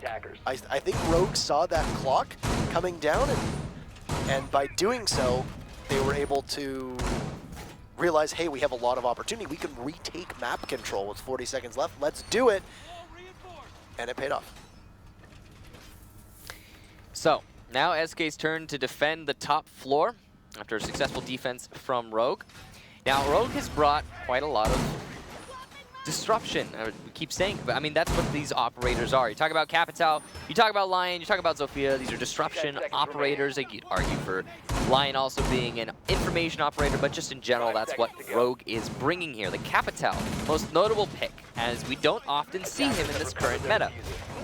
Interesting thing about that is the fact that he actually saw a buff recently, and he sees less play now in the Lion meta than he did prior. Looks like Slash is also bringing an angled grip on that, assuming that they're going to use Capitao to somewhat of a degree as an entry fragger, trying to take those close engagements. That's why you would bring that angled grip, just so you can ADS quicker and not have to worry about holding angles or fighting from afar. They'll drone out the back tower and see that there's nobody at the top whatsoever. There's one playing at the bottom. They'll survey the attic to see if anybody's there, but no, right now not. Both teams, of course, going with kids norms. That is the most common sight now since things have changed, at least with Lion. You don't want to potentially risk losing it on the bottom floor. In fact, we've seen teams actually lose matches because of their inability to adjust and adapt going to the bottom floor too many times has proven to be their downfall. I think the longest streak we've seen is 3 in a row. As you can see, Capital's para now has little to no recoil. Of course, you have to attribute some to Slashug's excellent recoil management, but equally high damage rifle, very little recoil, and that's going to aid him quite a lot in engagements to come. Now, Geo trying to hit a nade onto the mark. He does successfully. Well done. Adam goes down. Good communication there from Rogue, marking and following up with the grenade. And they've swapped Pojo and Adam's roles as well. You've got Pojo now on the mirror and Adam playing the smoke. That wouldn't have been as valuable if that had been a mirror that was eliminated, but it's the smoke instead. And I don't think we can stress enough just how crucial a smoke is in the final 30 to 40 seconds of a round, especially on a site like this, where you can essentially choke off every single way that they can push in and make it so they have to basically fight their way through the haze. We only have, I believe, one anchor really right now, and that is the Jaeger, who is trying to dance around and look for positions, but the C4 from below, 2 different ones see success. Downstairs, easily going to detect Pojo as he moves and get that kill. Min will refrag, though, onto Eclipse, and Rogue, only 2 players left alive. Easily downstairs, Geo all the way over by tower. Not some great positioning right now from Rogue. And with the man disadvantage, it's going to hurt them quite a lot. Diffuser has been down. It looks like at the top of White Stairs, possibly, next to the actual bomb itself on the A site. And that's going to force these attackers to retake onto it. Houghton poised for a potential flank. He can walk up those White Stairs where the Lion is playing. That Lion will now just be pure fragging power as he has no gadget available for him. Houghton will get that easily as, well, rather Jarvis takes it, but Geo 2 of his own as Jarvis and Mint go down, and that'll push them in a 1v1 with 15 seconds. Houghton has the information available for him. He does not have a nitro cell. It had been used earlier on to get a kill, but there will be a 7-second plant. He'll stick it, and this should be an easy finish for Houghton, who will just tear through the floor at Geo. Oh, he can't finish it off! Unfortunately for him, but Houghton manages to come up the stairs, pushes, gets the kill onto Geo, and he will tie it up at 1 apiece. Houghton narrowly winning that round, almost tossing it away, and that would have been a heartbreaking story for SK to find themselves down by 2 this early on.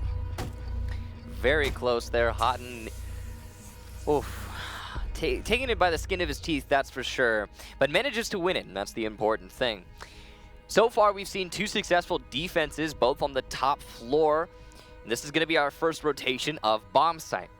Now, this is where it's liable to turn into an attacker-sided affair. As you see, yet again, a Dokkaebi Lion Ying combination coming out from the attackers. Attackers need to locate and defuse And that's bombs. going to be SK. As they move themselves into this round, they have all the utensils they need to adequately assault this bottom floor. And they know there's just... I mean, they have options too. They could come from the base or the construction tunnel. They've got that sledge to open up the soft walls that are almost always left on the north side of the construction tunnel wall. They also have enough utility to open up the actual reinforced walls that are currently on the east side of box. But you know, they've got their choices. Did you touch upon the fact that this is the exact same composition they used? Yeah, so it's... I'm very hesitant to say that we're going to see SK Gaming rush again. It really depends on where they all spawn from. If we see a lot of bodies over in construction, and they're all in construction. There it is.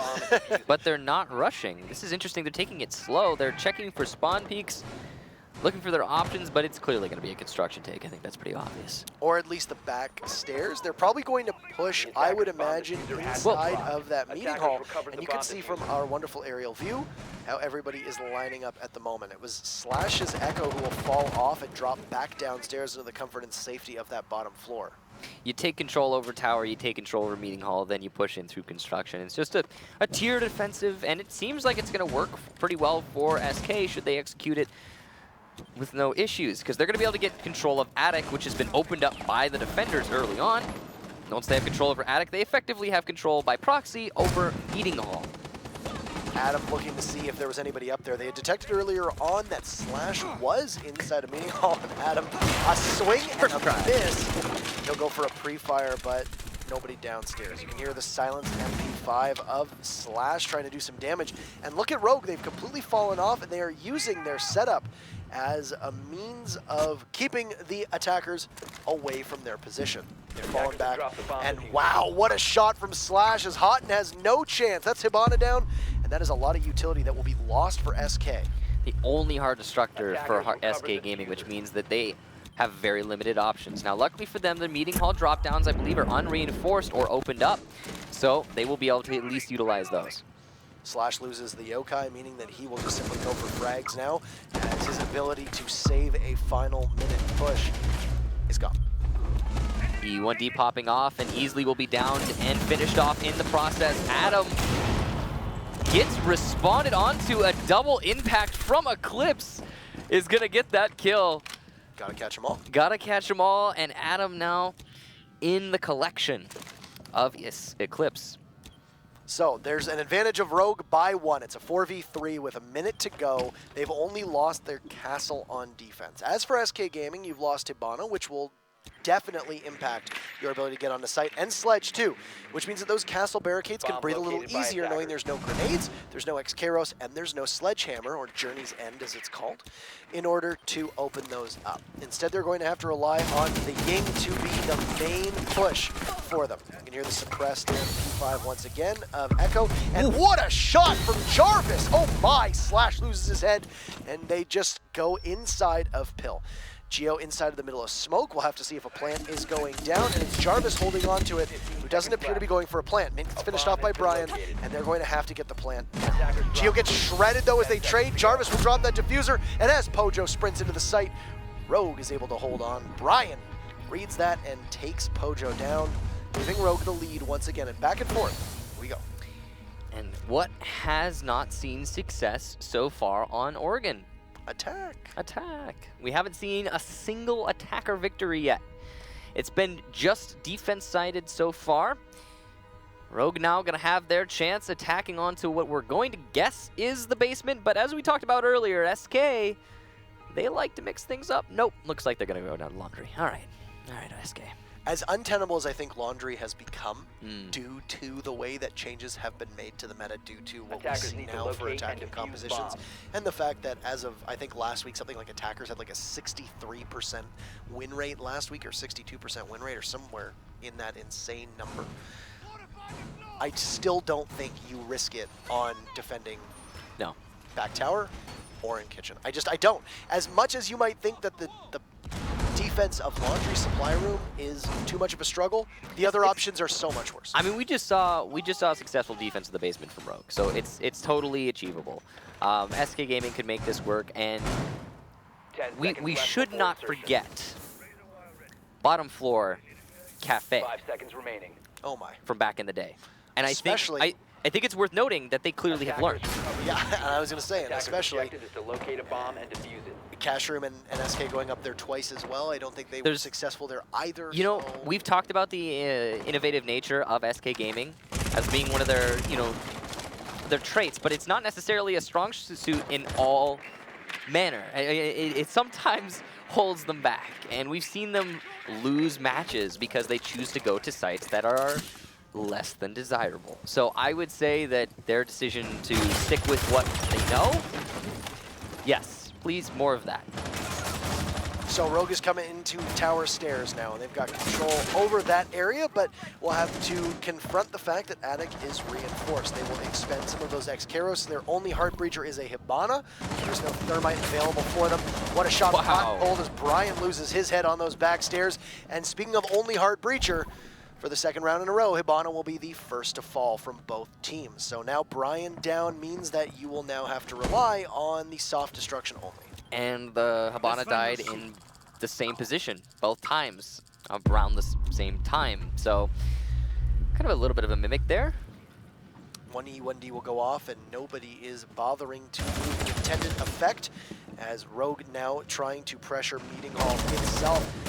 Slash goes for a shot through that attic hatch above Meeting Hall, but cannot land his shots. And we use the phrase stalled out quite a bit. Not quite there yet, but we are fastly approaching that territory. The site is downstairs, and they still have pressure in Meeting Hall that they have not been able to take care of. To be fair, on Oregon, we've seen the fastest and most efficient attack rounds in this match overall, I would say. We saw some serious struggle for attackers on border in terms of time management. It started to get better on Consulate, and then on Oregon now it seems to be very, very efficient. A bomb has been located. This is one of the slower rounds. Now, Rogue still has a chance here. They haven't been able to inch out that control of Meeting, and Attic is also well in hand of SK because Rogue chose not to use their Habanas, X-Karos on that position. Oh, what an angle from the mute. That's going to get Slashug all the way from Attic. Well done to use his C4 to establish that angle, but here comes the push. EE1Ds pop off, easily downed in the hallway. Eclipse and Geo, the last two. Geo manages to get one. Eclipse will be also still alive, and he gets Jarvis. Here comes the mirror, though. Pojo Man coming around the corner, leaving Eclipse with just his pistol out. He gets a nice headshot, but he's got to find two more, and with little to no ammo, only 12 bullets in the pistol, and forced to plant, it's not going to happen. Hot and Cold with the retake. That's those two roamers over by Attic and Meeting Hall, really, I think being the deciding factor in that round, easily. I'm a bit surprised with how strong the attack is on this site from the main lobby, that both teams have decided to go through construction and push through supply room rather than through the laundry room itself. Because it seems like every successful attack tends to come from that main lobby. You take the hatch, you freeze everybody in place, you put some pressure on the mirror, you have a Capitao. You have a perfect opportunity to put a fire arrow down, stop them from being able to move out, pop the EE1D and get a plant. But both of these teams on attack, instead of going with the one system that does seem to be working so effectively, they make the job a little harder for themselves attacking from the other side. You know, I wouldn't say everyone comes from the main lobby, but I'd say easily 80%. 80% of the wins on the attacks that are coming downstairs, they're coming, it's the main lobby. You're opening that drop, you're laying down some smokes, you're using your disruption, and you're planting. And Right. that is the strategy. And we do see successful pushes from construction. It's just, it always seems like it's a bit closer of a call, more of a risk, and 10 seconds left. you know, I think that just has to do with the mentality of the teams, right? Something that we don't get to see is what they do in scrims. And inside of scrims, often you see very different results from what actually happens in Pro League. Attackers are moving. There's out an to entire locate a bomb. different meta. There's an entire different way everything's being played out because you're experimenting. You're trying to find new stuff. And sometimes, I suppose, it's possible in scrims that your construction takes are going to be much more efficient, that they're going to work better for you, seem cleaner, but on the actual stage here, as you can see, in Pro League, it usually is not successful. And there's no better time to actually try it and put it into action than in a match itself. As you said, you're absolutely correct. What might work in a scrim at some point will need to be applied outside of that bubble. And if it doesn't work in a real-time setting, then maybe come back and revisit it. So, 1 minute already used from SK, and there hasn't been, well, nothing's happened. Eclipse trying to wiggle his way out through this main front door. He's looking for the frags. Defender has left the area. This is a very dangerous peek, but it doesn't look like anyone from SK is checking it right now, so it could pay out for extremely well for him if he just commits himself to it. He's going to be somebody to keep watch for as another member. That looks like the Valkyrie of Slash will rotate over to main lobby.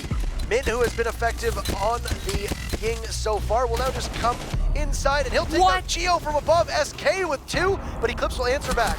And now Mint another onto Easily. How is Rogue letting this happen? Eclipse can't get back to sight as Hot and shuts him down, and they're just waiting. It's all up to Brian, who sees one in Attic. He will light up and down Hot and Cold, but he gives his position away. He's playing inside of small dorms, and the diffuser being successfully planted means he has only 45 seconds to work with. About 15 or so of those are gone, and now Brian will find himself waltzing right into the crosshairs of Mint, who gets 3 on that round to give SK the lead, and they're up 3-2. No real chance there whatsoever for the smoke to come back. I have to say, Mint is absolutely insane. That rappel in kill on the mirror downstairs, are you kidding me? That doesn't happen. That does not happen. He just pre-fired the position he knew the mirror was going to be playing. But regardless, that is an unwinnable angle, and he won it. And then pushing in further, a player who has him completely by surprise near that bomb, didn't quite see what the operator was, but still winning that fight as well. Well done. Seems like as this match is going on, SK is getting a lot more confident in their style of play. On border, a lot of mistakes being made. I'm not seeing a ton of mistakes on Oregon so far, and towards the end of Consulate, there were a lot of mistakes as well, but they were starting to become less frequent. These teams are settling into what has become quite a lengthy match, and might actually be one of our longest matches so far this season, in part due to how quickly the games have been going. With attackers just coming in and winning. It's the rounds themselves, and then the round count as well. You know, we've been seeing a lot of fast attack rounds from each team, and with a lot of 2-0s, and we've been seeing a lot of those round counts themselves, like nowhere near overtime potential. A lot of really quick matches, but this one's going all the way. These two teams are toe-in-toe. Obviously, either one could win here. You know, we've been seeing. I think it's. Like you said, there's been a lot of mistakes, but overall it's been a good match. And I'd rather see teams that are evenly matched. Oh, this is absolutely and unequivocally, I would say, a much better experience for the spectator, and as well for us too, and the teams as well. They're able to use their strats and use things that they have put into action in scrims, as we previously mentioned last round, and actually see whether the fruits of their labor will be successful or not. Now, inside of the watchtower, or back tower, just above rear stage, once again, more attic pressure, and Brian is all by his lonesome. The actual kids' dorm itself has been the hottest and most contested spot on this map, as a lot of times there's been solo entries, and Rogue just having a bad day with drones overall. I mean, we've seen it a little bit from both teams, but yeah, it's a struggle sometimes. Slash gonna start calling out, though, for Geo, trying to set up those grenades yet again. They've seen some good success from this in the past. Trying to replicate that now. There doesn't seem to be anyone from SK actually playing in the position that is nadeable right now, though. I believe the first nade comes out. It does not kill anyone. Does damage Mint, and a firebolt will force Mint downstairs. He's now on low HP. And he will rotate very, very far, all the way into the crosshairs of Easily, who simply waits in lockers. Now Rogue has control over B bomb site, whether they know it or not. They're not going to commit to it fully, though, because they know Pojo Man from below could still potentially kill them through the angles that have been opened up in abundance. Hot and Cold uses his C4 with no success, and he will give away his position. Mint also, or excuse me, Jarvis also rotating over here to support his teammate, but loses the fight to Brian, just pushing up the main stairs. What is happening there in Jarvis's head? And now Hotten's got a refrag. And he's not going to be able to do that as he runs out, gets detected by the EU1D. Brian gets a double kill, and SK Gaming now in a 2 versus 5, swiftly turned into a 1 versus 5, easily finishing Pojo. And Adam now not going to be able to make it work. A perfect round for Rogue, not a single life lost, if I recall. No, that is a flawless round, and that was Rogue's absolutely. I don't know what was going on with that call to bring in Jarvis. The first attacker win there, I believe, if I'm not mistaken. No, SK had one attacking previously. I am mistaken. Back-to-back attack wins. So back-to-back attack wins. Back-to-back attack. Back-to-back. So SK will now go on to attack. Laundry room and supply room is where Rogue will go, which is confusing because they could have gone anywhere. Rogue went to kids' dorms upstairs. They lost it. They're going to go back down to laundry and see if they can be successful here. Match point awaits us. Tied up 3-3, and a lot on the line for this team. First attacker win for Rogue, though. That is absolutely correct. So I'm very interested to see these two teams are playing very similarly on kids' dorms. They're investing a lot into playing below the actual site and only keeping 1 to 2 people tops on the actual site itself, having 3, potentially 4, either underneath or playing aggressively nearby, but not in the actual walls of the site itself. That's something that you don't see all that often on kids' dorms one bit. And how much do you think that just simply revolves around the fact that the play right now is just get inside of kids as quickly as you can, kids' dorms, of course, get inside of kids' dorms as quickly as you can, and just get a plant off. I think it all revolves around that. I mean, clearly that's the strategy right now for the defense. You open up all of the kitchen ceiling / the kids' floor, and then you have control of the site from below. And that's a strategy that has been employed many, many a time, but it seems to be the heavy emphasis now. Of course, I feel like a broken record at this point, but disruption being the reason that that is the case. When you have your disruption, your smokes, your candelas, and all that being thrown into the kids' site itself, it doesn't affect you if you're playing from below. Now, of course, those candelas and smokes can be thrown downstairs from the windows on rappel, but it's a little bit trickier of a shot, and it exposes you while you're doing it. So overall, it makes sense that that is the strategy both teams are heavily invested into, but seeing mixed results so far, that's for sure. Pojo will think twice about where he sets up his Claymore, as instead he'll go up top to see if there's anybody playing up there. But no, they've got a lot of bodies down on the main floor, and of course Meeting Hall will be the site where they need to push the hardest for the time being, because almost impossible to successfully get your plant off unless you have a superb site hold with Meeting Hall still full of bodies. This is the very first time we're seeing a dedicated West clear on a basement hold. And what is that telling of, Intero? They're probably going to rush and plant. Through the main lobby? What a shot! Through the wall! Hot and Cold gets Geo attempting to rotate. That was a random kill. He was not intending to get it. Just a really bad timing there from Geo.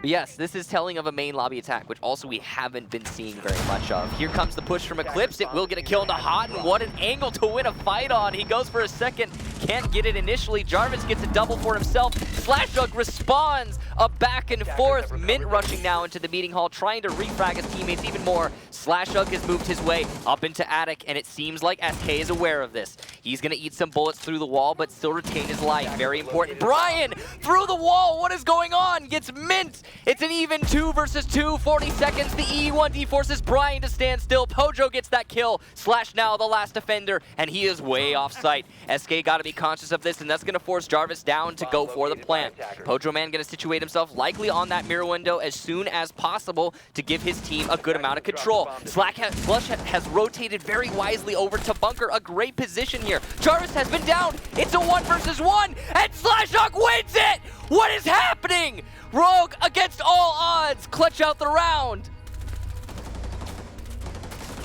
I am not sure why SK hesitated there on that plant, fearing somebody potentially pushing in through the main lobby. The Yokai was not much of a factor at all, as Slash did that completely by himself, and a superb clutch to put his team now on match point. Need I remind everybody that a potential early kill from Mint could have prevented Oregon entirely on border, but here we are, And I am almost assured that we will go to overtime. I will be surprised if we don't.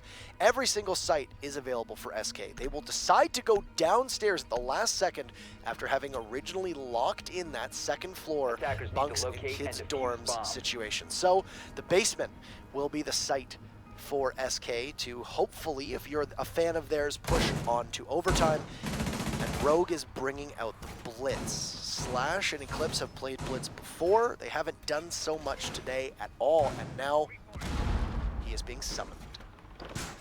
An operator that doesn't see a whole lot of use in this match so far. I mean, we saw him a little bit on Consulate, but for the most part, he's been shunned. Which is kind of interesting. You know, we saw him a lot more in the earlier parts of this season. Especially with Mint loving to play Blitz, not only enjoying Blitz, but also being quite 5 good at seconds him. to go. And given the fact that he has a place right now on a team Attackers recovered with the bomb reliability, diffuser. it is a bit of a Attackers must surprise, but locate they and had him in on defuse that the bomb. Glaz for most of the game, and he's been fragging out. So now, what could potentially be our final round between two teams in what has been a very close match, and one, I think, closer than a lot of people suspect. Oh, absolutely. As we've stated a couple times, you know, this is definitely an even contest, and SK Gaming really showing up here. But Rogue, I mean, that last that clutch just now from Slashug, absolutely fantastic. It really shouldn't have been their round. SK had everything going their way, and just manages to slip away from them at the last second. I mean, it was really it was back and forth, right? We never saw a decisive leader in the previous round. Now, Rogue gonna start their own West Side clear. This is the second time we've seen this. First time from Rogue. And a lot of impact damage being put onto Slashug early on. E1B, the first of its kind, gonna pop off in this round. Slashug trying to push in, but he enters into a well-positioned crossfire and dies. Not sure what was going on there with his thought process. Brian will be able to get Jarvis in the process, though. That's the Legion gone. I'm not sure what's going on here. Brian getting a double kill over by Master. Oh, he's catching the roamers as they rotate off of this west side hold. Well positioned there from Rogue. They had Jarvis playing just by Master Closet with that open rotate hole, and yes, Brian indeed was there to catch them. Easily though, finishes off hot, and he was roaming too, and that's going to mean that there are 4 attackers about to crash into the 2 defenders sitting on site. But at least you have a mirror and a smoke as your 2 remaining defense. Was the right operators in this situation. You've got the C4, you've got the 3 remote gas grenades, you've got your options. And you've got this game hanging in the balance as well. Now, one thing to keep in mind is that a loss here does not mean that they don't make the playoffs. It will just mean they're bracketing harder. Right. The loser of this matchup, if they win all of the way, will face off against Evil Geniuses, just due to the way that the bracket seeding works. Adam, though, does take down Brian. So that's your Hibanagon. They've opened up most hatches. Her ability is not crucial, but her fragging potential is. And the fact that Brian has had a pretty consistent day so far. He's been a very steady hand. Adam, though, will use one smoke and push up quite aggressively onto that hatch. A risky move in which he could find himself losing his life. But now with one soft hatch, Eclipse will take care of it. And it looked like it was going to be a rotate towards the back of the tower, but no. Instead, Adam will just sit and wait, and Rogue is going to split up their forces. Easily could potentially drop from that hatch. Adam will use another remote gas grenade, 20 seconds left. Decently well timed. Pojo completely stunned, sitting and waiting for the drop. Adam gets droned and has an opportunity for another smoke to go out. It will go, and Pojo now will give himself away, but he has a C4. He'll get one, but Eclipse comes in. It's all up to Adam to clutch. Can he make it work? He has a shotgun barrel. They will likely go for a plant as Eclipse holds onto it, forcing Adam to have to emerge from the closet. He'll go out the other way though and give up possession of that mirror. He sees one, but no, Geo with the clutch, and Rogue will go to the playoffs as SK so close, yet not close enough. Rogue hangs on after a scare, and SK will have to play the winner of CLG versus Mouse coming up next. They could still lose their potential to go to those playoffs, so that's very daunting, of course, for SK, but they played one heck of a match. That was one of the most thrilling and also puzzling matches I think we've seen in probably 2 seasons, based on a number of factors that I'm sure everybody will love to dive into now that the VOD is going to be pushed up for them. But SK Gaming coming so close, and Rogue punishing those mistakes. And let's not discredit how good Slash was on that clutch, I Yeah. think that's when the momentum swung in their favor. It was really clear that SK in that final round, they just didn't seem to have anything going for them. They weren't trying all that hard as compared to previous rounds. They seemed to have lost their focus. Yeah. And that focus, that edge, slipping away was all that it took for Rogue to take the final map. But it was a long-fought battle, that's for sure, going all the way, really. I mean, a lot of people were saying 2-0s, maybe in either team's favor. The community vote seemed to be a pretty decisive, but yeah, we were treated to one heck of a show. And the best part is that we probably have another one coming up in just a moment with Mouse versus CLG. And this one with a lot more on the line. The loser of this matchup will finish either 7th or 8th and have to face off against the first or second team in Challenger League to hold on to their spot in Pro League. So with that said, this is it for Michael, Kickstar, Stockley, and myself. We'll be bringing you Milos and Emzo in just a moment. Enjoy the break, and we'll see you again soon.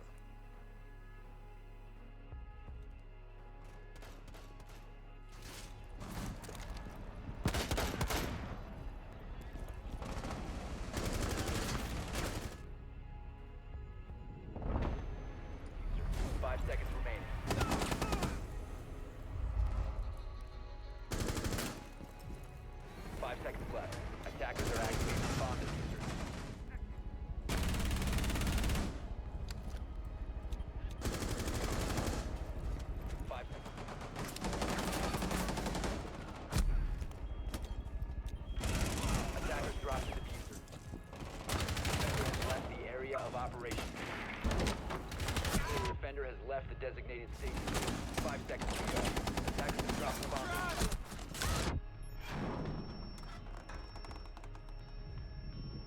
Of operation.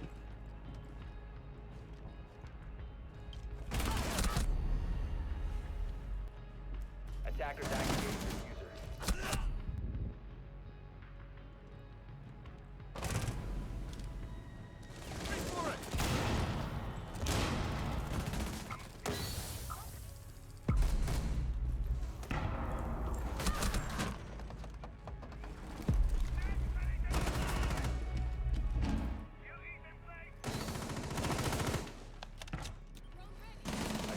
Located a bomb. Attackers have dropped the bomb diffuser.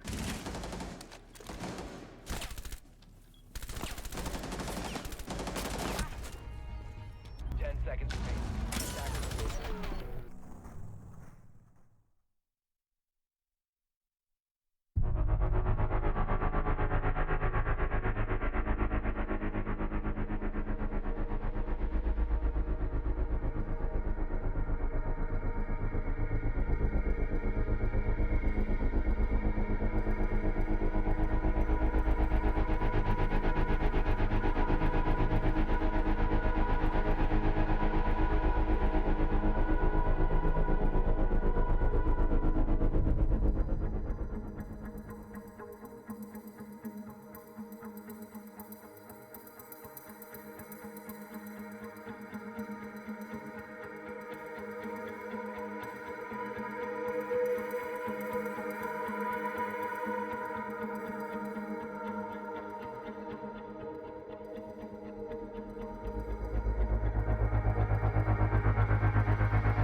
Good evening, ladies and gentlemen, and welcome back to Pro League's Day 4 here.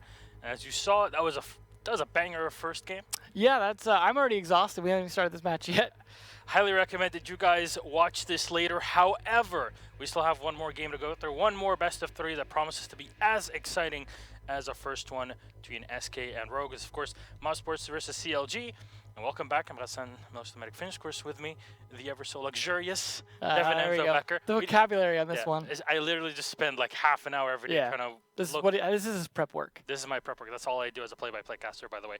But we're going to try and get through this without getting super excited, because I think we need to conserve our Pace voice. ourselves, No, yeah. we're just going to go through it fully. That first game was absolutely insane, and I will repeat it. Highly recommend that you guys go back and watch the cast with Parker and with Michael, because that was a pretty exciting game that could have gone really either way, with each team taking one another's map. I feel like we etc. could see the same thing here. I feel like we could see another really back and forth heavy match between these guys. Of course, CLG and Mouse Sports. Mouse Sports are fairly well known in terms of coming back into this. It's a new org now fully into North America. Yeah, and this team, of course, formerly known as Bird University, before that Infamy, one that did make it to LAN in Rogue's Place one time, so yeah, there's quite a bit to show here. Of course, their opponent CLG, they have a lot of pedigree in here. But let's check out their rosters here. Of course, the CLG was running in with Skies, Freedom, of course, change of names, if you will. yeah, formerly Shuttle. Yep, so that way you guys recognize, of course, Freedom Shuttle, Chapstick, England, and Laxing. The team has struggled in day one. A little bit. A little bit. Struggle, to say the least. It was definitely not their standout performance. I feel like they tried to make some changes. Those, I wouldn't say didn't work in the sense that maybe they, just needed some time to get used to them, but we definitely did not see them work last time. So the KDs can reflect that as everyone below 1 KD, even Laxing 0.91 at the highest. KD is not all the indicator you get, in a game like this, but it's certainly telling of how they just did not show up. Basically, if Skies and Laxing are below 1, 0.6 yeah. and 0.91, Yeah. you know something's wrong, and it's definitely not just the frag potential of each one of those two fantastic players, Yeah.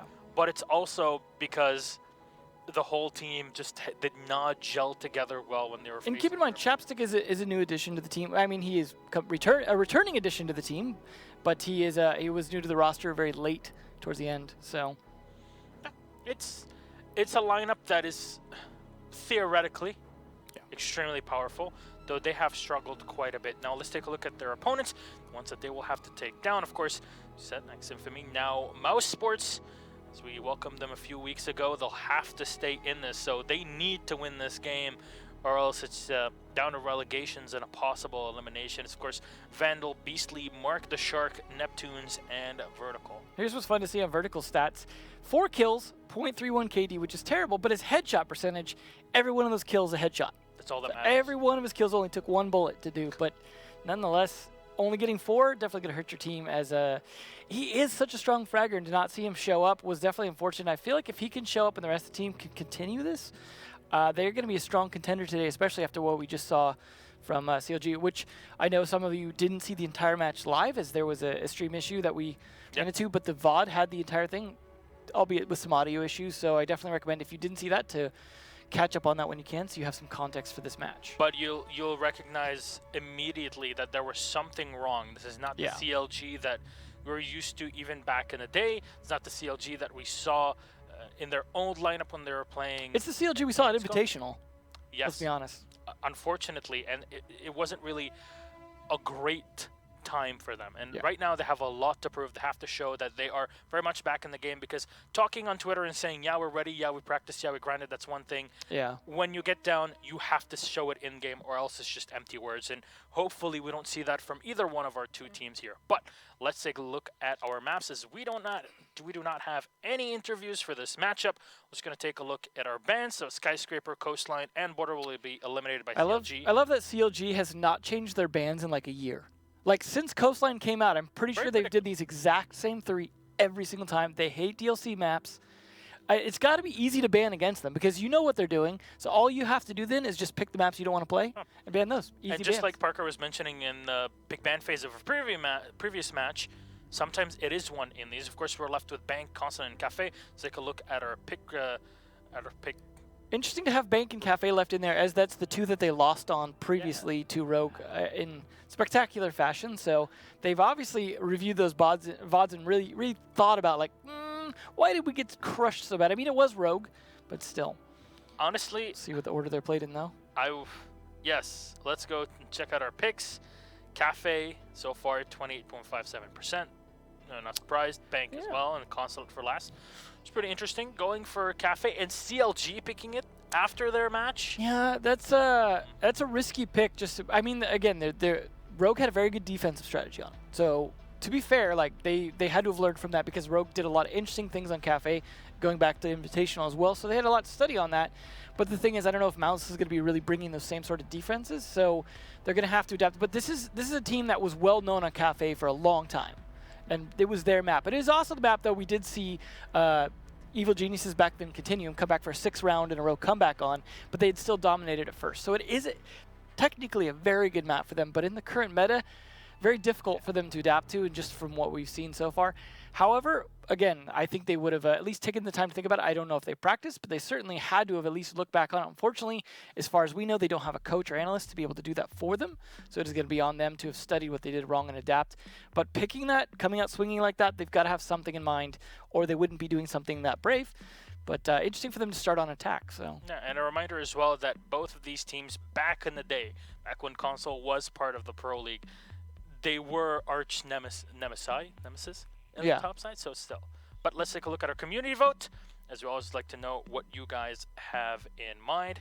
We start off with a 26% for Mouse Sports, 74% for despite their performance previously, still a lot of fans out there that are definitely cheering for them in terms of at least feeling like they still have it. Honestly, I wouldn't be that confident, just as someone looking at how things have been happening in the past couple of months for CLG.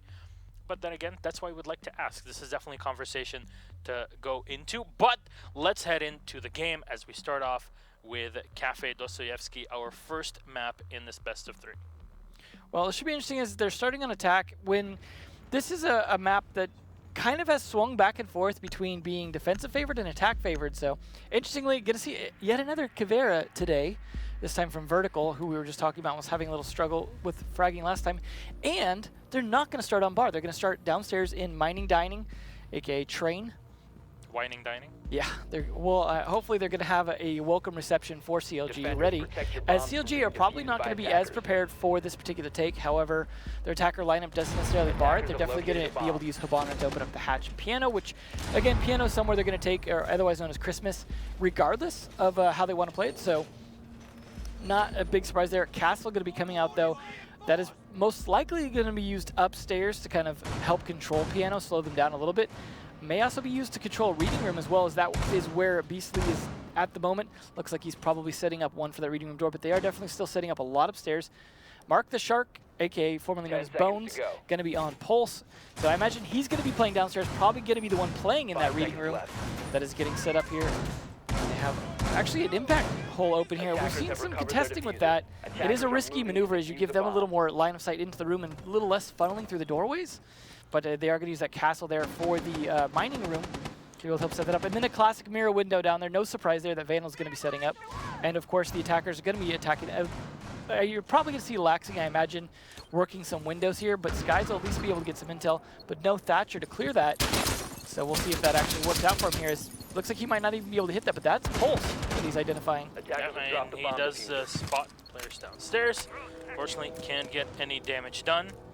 And this is why you bring the IQ, because now you can run around, clear out any traps or so forth that has been set up by the defense. Is Lexing, as you were mentioning, he's just going to set up on the window here. He's very useful for helping with the take, and they also have a glass to be able to take as well. And he's actually inside instead of working a window, just because he's a little less invincible on that. So they actually gave up the Cigar to him very quickly, which was a little bit of a surprise. They want to play it a little more cautious, hang back, and actually bait them into this. That's why you have the Kavera upstairs, because they don't want to fight this head on, which is probably smart with the Glass, but you need him to get really close if you want to make that work. It's an odd thing to say, Kavera in Pro League, but we've against seen it Glass too, yeah. We've seen it before. We've seen it working. So maybe they have something here in mind, like a different part of the strategy. The Glass from behind those spots. Cav jumps on down, and that's Vertical. Retreat. Stay alive, and hey, burning time, that's a big part of what's happening here. Minute and a half off the board. Especially when CLG is not expecting to attack the site downstairs. So this plays very much into the hands of Mouse Sports. They are going to definitely take over the top floor and use all their utility against them. However, they're not being contested up there. Because again, Mouse are playing this very, very passively. Just playing back, playing smart, using Reading Room to their advantage. And now they got Pulse to get some idea where the actual push is going to come from, which side. As Mark is the first to go down, and that is Pulse gone, right when I say that. Unfortunately, using his heartbeat sensor as the IQ is looking down. Well countered by Skies. Killed. Very well well done. So now we Stay back. see the but from the line with the E1D. We'll start burning through all of these defensive setups from Mouse Force. Shoot through the castle bomb barricades has that been have been located. extremely powerful so far. Got enough bullets. Oh yes. There we go. 11 bullets is all that it takes. And the vertical might just Oh. try to move up here. Fortunately, I hear a drone around. He's probably going to get caught doing this, but he is trying to play it smart at least. If he can retake top floor and get Skies perhaps with the diffuser and then trap him with it, that would be a very good position for him to be in. Look at Freedom here. He's waiting around, but Vertical will relocate. Still has to deal here with England. Oh, there he goes. 15 Relaxing seconds from the remaining. outside, checking through the window. We'll get 1 kill and a tap from England as he moves in. 2 players left alive. 10 seconds to go. It's now Vandal and Neptune's alive. See the Lion. spray onto Vandal. And now Freedom just keeps on spraying and lands the Activating headshot. bomb The diffuser will be set. Neptune's now 70% HP, but Chap immediately takes him down. Nicely done by the boys of CLG here on the attack. And Mouse Flawless Force- round. Yeah, that was when you look at the way that the Mouse Force were setting up, you would be expecting them to have something in mind. Like, they have the cav, you have the way that they're going to play. Yeah. it All was- of that is just...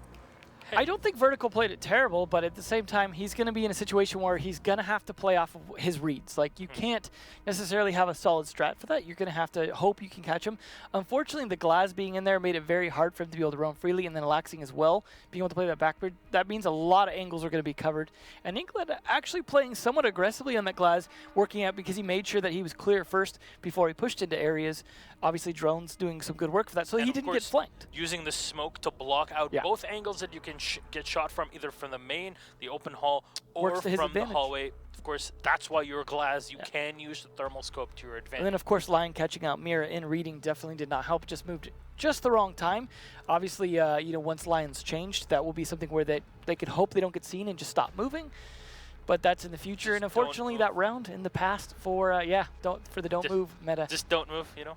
Yeah. So Capital letter, unfortunately, just not a good round at all for Mouse on the start. Like, but unfortunately. we always talk about, like, the first few rounds are very much a warm-up round, and I feel like they weren't playing the worst strategy. They definitely were playing it a lot more passive and hoping that they were going to be able to set up better crossfires, hoping that Vertical was going to be able to get people on the roam, that the Pulse was going to be able to live a little bit longer to get some more intel so they could potentially get a C4 up, you know, to kind of somewhat retake the top floor in that sense. But they weren't ever able to actually do that because the people upstairs were covering themselves well enough and then egressing downstairs with the glass, along with Laxing just providing extra coverage. It was just- And that's something that you don't always expect. The Blackbeard was always sitting up there, and Laxing has always been known for his fantastic Blackbeard play. yeah, especially on Cafe. Yeah, and now back on it, and he's sitting outside of the windows. When nobody's contesting him on the windows or contesting anybody else that's trying to push through into Cigar, then he's gonna have free roam. Nobody will peek through piano room. Well, not to mention, he's going to have the advantage fighting down the bar as well if he has to fight that angle, because unless they're bringing like someone with an ACOG right there, he's long angled right down that. So, I mean, obviously the yellow highlights help as well, and then smoke being used there. So overall, the operators actually worked out in their favor. I would say a big part of that too, just because Skies was able to completely turn the tables on Pulse and catch him off guard, because that was a lot of their intel they were depending on. That Vertical was going to need to be able to kind of rotate for a flank. Once they lost Pulse, they lost a lot of their informational advantage, and because, you know, the smokes, Glass being able to work through them, them being able to open up a lot of angles. The Cav couldn't really do anything because it relies on the information being fed in from the Pulse, as you mentioned. Yeah. And they also rely on him to have a bit of C4 to help them with the push at the same time. You can either use it to get a kill on somebody that's holding a flank. You can either use it to at least disorientate your opponents before the Caveira pushes into them. It requires a lot of clear timing, and if you don't have that down, it will not work out at all. Yeah. Unfortunate. Unfortunate, but we are back from the rehost here as our lobby is set up, and we'll be heading into game very, very quickly, as we'll get to continue with Cafe Dostoyevsky. Remember, the first round going the way of Counterlogic Gaming. So far, so good for CLG. Yeah, well, we'll see how this goes. They are actually going to start in the middle floor as well on train, so that's a surprising start. We'd seen this map completely dominated by the top bar, being the bomb site of choice. Both teams wanting to mix it up a little bit, but there's going to be some changes in that. We're going to see a mute, for example, and the Ying going to be brought out by Mouse. That is something we saw England trying to do last time they played this. just did not work out. So I think the change up to the glass was a smart change. It Attackers need to clearly locate worked out in and defuse England's as many favor. bombs as they can. So that was definitely a smart shift. They've obviously made some adjustments since the last time they played it. We'll see how they play out located by over the course attackers. of multiple rounds, but good start so far. We are also going to see, of course, Lion, and then Vertical bringing the IQ we were just talking about. Sky's playing now. There is no pulse to try and catch on that, but there is the mute jammers. There is the ability to catch out the ADSs, for example, from Skies. So a little bit of intel that you can get, not a ton of it super critical, but it is going to be helpful in getting some kind of idea before they push down into bar. This guy's even setting up 10 seconds left before insertion. a shield. All right, this will be Yeah. interesting to cover a player that'll play 5 through here. seconds. That Give him spot's a very bit of an popular spot to play in, but giving him the shield makes it so he can actually rotate out of that spot a lot Attackers have safer, recovered their which is important when you want to be able to play that. Not to Attackers are mention he heading can, out to defuse a bomb. if he's got a little bit of a crack on it on the right-hand side, he can play into that crack at an angle they're not going to be expecting a lot of the times and counter them as they push in from either that the wall that they blow open or from Cigar. We'll see the attack here starting up for Mouse Sports as cameras are going to get knocked out and the rest of the team will come up. Beastly will just go through the hatch, not get open. Good thing they're not playing Valkyrie, as those would be quickly taken out, as IQ is a big pick on this map. But we've also seen a big pick lately on Clubhouse as well. It's definitely making a comeback despite no actual buffs straight to IQ itself, but IQ is a very strong operator. She offers, well, grenades, extra 3 grenades, speed. the 5.52 or even the AUG that are most Yep. good. 3 speed. You have something to counter a lot of the traps that are being used here, especially when you have to deal with mute jammers, bandit batteries, when you also have a pulse, like we saw how yeah. pulse was immediately Absolutely. countered. Well, then you have to think about, too, the safety of the roof on this map is a big factor as well. The fact that you can stand up there safely without them being able to really do much other than try and throw C4, big factor. But Lion going to try and catch him out here. They need to know if people are playing those stairs because the jump outs are difficult to counter, but Vertical, nice punish on Disguise. That is the Jaeger down. They have now taken control of that spot. And that's the first player going down, so even there with the shield is not enough to protect him. Of course, the IQ taking just a bit of damage here. The Castle Barricade actually working out a little bit in his favor there, as he didn't have to watch his flank as much and was able to contest a little bit stronger on Disguise. Now this gives a bit of an advantage here to try to push in. Vertical spraying in. Oh, Can't nice get the flank. kill, but he's got Neptunes as well to help him out. Laxing will throw out the C4. Unfortunately, mistimed. Now has to watch in the laundry room hatch. Haven't found anybody just yet, but the drones might just be set in. Vertical is low on HP. They're not going to go for a reset. They have only a minute on the Bomb located by clock attackers. here. They take down both new jammers. Oh, tight angle there. Watching. Watching reading. Contested, yeah. Reading has been a very important part of the defense for the past couple weeks, but still. There we go. Caught off guard, but he didn't see him at the last second. Fortunately, not going to spray him, but the drone does get him. Laxing, however, picking up Vertical, who has been important to this attack so far, but it's definitely done his job helping out with 2 kills. And that's more than enough, really, for the IQ. Vandal Yeah. will come back up. Might just be setting up for a dive down onto the train museum. Chap will spot one right above him, but he can't really get the angle. Well, he tries to fire onto the Habana, but the Candelas are already being thrown in here, as well as the smokes. Now they'll block off one more. They rush into the dining room, but Laxing's ready. He sprays in, can't get the kill. It's Beasley that'll get the off angle on him. Freedom, the last man alive, has to rotate in through the kitchen here. He can throw the C4, Wow. he'll throw it in. He'll try to get the kill, he can't bring the Almost second made down. it work. And Mark the Shark comes in and bites. So little HP left, but that could have worked. That could have worked, and that Yeah. could have been around, but even their fire there has just not been enough. Unfortunately, yeah. The Vector with a high rate of fire is still good, but yeah, you would have hit a lot more damage, a lot more shots on the way down. Nonetheless, Mouse definitely playing much stronger that round. I've got to give a lot of credit to Neptunes, who always seemed to be there on the flank. Whenever they were having trouble actually taking them out, it always seemed like, oh, there's someone struggling to make a kill. It was first with Vertical, who was struggling to fight over in the cocktail bar. And then when they're trying to hit Laxing down from the Attackers hatch, need to locate just and in the defuse middle as of throwing many those bombs as Candelas, they can. Neptunes was there to pick that up as well. So some great teamwork and communication being demonstrated by them, as they seem to always have that flank ready. And that was, again, Neptune's on that. So well played by him, who was a strong contender last time we saw them play as well. But this time, Vertical definitely showing up has been a big difference.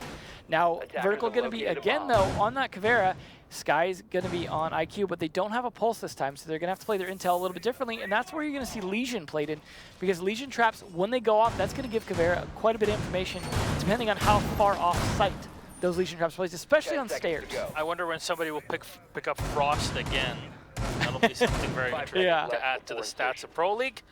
I'm sure our stats manager Attackers have is recovered very their happy to diffuser. add that. I feel like if Snake was staying on Obey, as they're now known, we'd probably see more Frost.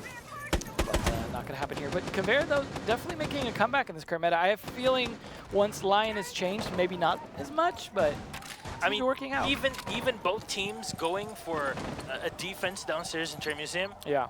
is just very much a counter to, oh, we have to face Lion. So we'll just make it as difficult as possible, so we'll think just go down. Some of the struggle with that is the ability to smoke out bar and cover it from Skylight with Glaz, with the ability to hit a Lion as well, so you can't push into it. So between those two, like, smokes are very strong across that bar, making it so even we've seen a lot more drops actually work from Skylight or just coverage from there as well. Even from the window, we saw that with Millennium. Yeah, and we don't see teams able to really contest the top floor as well, be able to contest Cigar or the piano. Surprisingly, we're not seeing the Montaigne strat, though, that we saw from EG and Penta. So maybe they're a little concerned about that as well, but no one's brought that up. Oh, here we go, the push. He'll get the kill. No interrogation. Oh my god. Would have loved to see that just for the highlight. It would have made, obviously, it makes That sense. was too risky. Way It too makes sense, obviously, because the player is out in the open in Cigar. Oh, absolutely. But the diffuser's on the floor. Skies could have definitely gone for the kill. It takes a long time for the animation to play full. You don't have the diffuser guy drop first. That was definitely the first mistake. Attackers recovered the England diffuser. should not have had the diffuser, and there, Ooh, here we go. the nice Chaps punish. gets the kill, and he takes down one, but Vandal will get the C4 on Skies. And now both the IQ and the Glaz are down. They still That's have a the big hit. Blackbeard, the Habana, and the Lion. But here, this plays perfectly into the hands of Mouse Sports because now there's no IQ to help you out with detecting all of the Legion, the goo mines.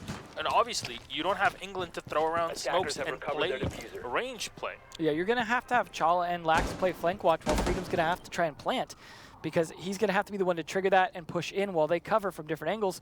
Hopefully they can at least get enough hatches open here. Last time we saw them get in just fine and start opening up a lot of those hatches, but Chala unfortunately has not gotten to that position yet. They're still hoping for some early picks, I think, at this point. Laxing pushing in now. Finally, Chala catching up. They're going to start opening up the floor, but it's 45 seconds left, and they're just now doing this. Last time it was much sooner in the round they were able to open all this up. So it's not looking great as they just lost too many people at the beginning. Chapstick will go in with the drone.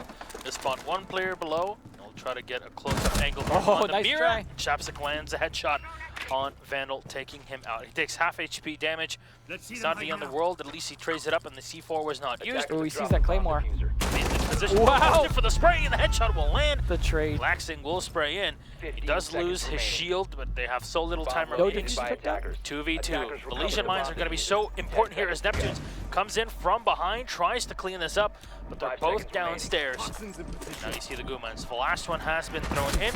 Neptunes can't come in as Laxing will get the kill. Diffuser will start to get planted, but Laxing nails the headshot. And this is the Laxing on the Blackbeard we've known for so long as he turns around and taps to the head.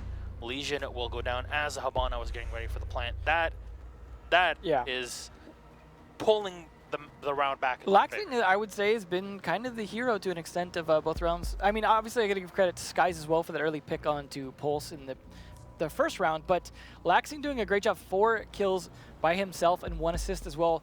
Definitely making short work of a lot of them and clutching that out in a situation where they were so low on time. Obviously, that was a bad peek onto a Blackbeard because it's not like you don't know it's a Blackbeard at that point, but Laxing is one of the few Blackbeards I will see just walking down the hallway like a Terminator. He is definitely more than willing to actually try it, and it paid off. However, I got to give credit as well, I know I say that a lot, to Vertical for doing a great job making the most out of playing Caveira that round.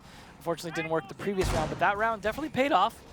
They just could not completely close it out. Had they played maybe a little bit more passively, a little smarter on the angles, and slowing down Blackbeard instead of trying to contest him head on, they might have been able to save that. Maybe a drop shot would have been in order at that point on Blackbeard, as that's kind of what precipitated the creation of drop shots to begin with. Blackbeard's pushing exactly like that. Sky's actually going to be back on Pulse, something we had seen him do a lot over his time, and he's definitely going to be playing it along with the extra mute as well this time. See if they can make the most out of this extra information. At least get some idea where they're put. And I like them just opening up all these windows to make it that much riskier to push up towards here, slowing them down maybe by an extra 5 to 10 seconds on that push. One thing's for sure, the credits have not rolled just yet. And both teams can definitely still get back in this here. Come back into play. It's seen so far CLG doing fairly well. He's on the attack now. Mudsports on this side as well. And they'll come in with the same setup as they did before. The Ying and play again.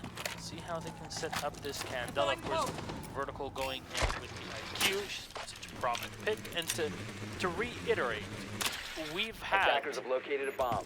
the downstairs being played now 3 times, and now this is in round 4 technically. Yeah, they didn't have recos, and it's the 4th time it's been played. Not something we're used to, but it's definitely a counter to the fact that we have been seeing so much line 100% pick. Like it's even more because it does not only change the way that the attackers will play, but it changes completely.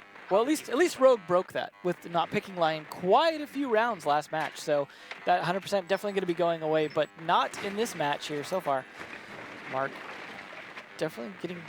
There's some good information coming here from Neptunes, but they're not really getting any kills out of it just yet, but it's only minute 30 burned. They are at least clearing this top floor, taking control of it quickly. A pattern we're seeing reoccur time and time again, but Sky's at least staying alive. Not going to be caught out by Vertical just yet, but he's going to have to be cautious. The instant he pulls this There it cardiac is. sensor, they'll know where he's at, and he spots the IQ. Oh, But no! No, the C4 will stick to the chandelier! Rip. Oh my god. Well, he can blow it for distraction at the very least, but definitely not going to get a kill off of that unless he's extremely lucky. You won't be able to swing that chandelier, so Nope. that's not going to work at all there. Does get droned as well. Vertical. We see the back and forth between these two arch nemesis here trying to find each other. He dropped down an extra floor, and they're not going to be able to track him at this point. So, oh, I think you might have actually seen him for a second there on his heartbeat sensor. Wow, he can't see him all the way from there. Well, Beastly takes down Chap in the meantime, though. That's the smoke down, so that's a lot less delay happening here. Still have the mute to come delay. 40 seconds left, though, and 4 people left on CLG. Not looking good for Mouse to be able to take this as 35 seconds. Time is burning down. Drones are getting killed. They're going to need to push in heavy here with that Ying, but there goes Skies with the kill on a Vertical. He's still, finally, he's going to be able to win out that rivalry versus the IQ of Vertical, as Vandal will come on in. England was out moving, but he turns around and gets the shot, but the Castle can't find the second. It's now Neptunes and Mark the Shark will get a kill from the sides. It'll be Beastly. Laxing still alive, and let's shoot one in the back. Trying to save the day again. He's out of play now, but User has to get planted. It'll go down, and Laxing is just delaying so much. There's no time remaining, and Laxing, with barely any health, will win out the round by just... That is... What is going on? This is Laxing. This is the Laxing I love to watch. It's the Laxing we haven't seen for a while, let's be honest. This is clutch Laxing, and we haven't seen him play like this since the Gamescom finals. Yeah. Since August, late August. Well, I gotta say, England's been stepping it up as well, doing a lot better this time, and we're seeing, we're seeing some good play from Skies, maybe not as much as we always expect with only 1 kill, but he's definitely doing some work with Laxing, bringing it home here, and everyone on Mouse doing fairly good. So, Bar coming out for the first time here, though. We'll see if that can work out for the defenders this time. They are bringing Vandal on the Echo, something that makes a lot more sense for playing the Bar. I imagine he's going to be playing over on Cocktail by the A site, which is generally where you'll see him, sometimes standing up on the Cocktail Bar, sometimes just playing it back by the bomb. But they are opening up a lot of the floor. Well, not a lot of the floor. I would say a little bit of the floor to start with, but probably a bit more to come. Battery going down actually on the underneath. So if they go to try and drop without taking out that battery first, it's going to be a little bit of a shock once they reach the floor. So we'll see how they can play it here. All right, well, Beastly up on the Valkyrie. He'll be setting up with his cams. 5 seconds. Skies going for the Ash, which is not usually something that Camera feed up and running. we've been seeing a ton of, because especially on Cafe, it's been Zofia that's just been replacing people. So Ash has not been a hot pick on No, Cafe. I mean, we saw it a little bit before, but not a ton. Vertical, again, going to be on Caveira. That is something that has been like a one-time pick most of the time from what we've seen. So it's surprising to see him stick with it. I mean, yeah, you're going to feel a little bit good about the kill you got before, but they're going to be a little more expecting. They're not bringing out like a Jackal or something, because Jackal would obviously be not a great counter, but it would still potentially catch some footsteps on the roam.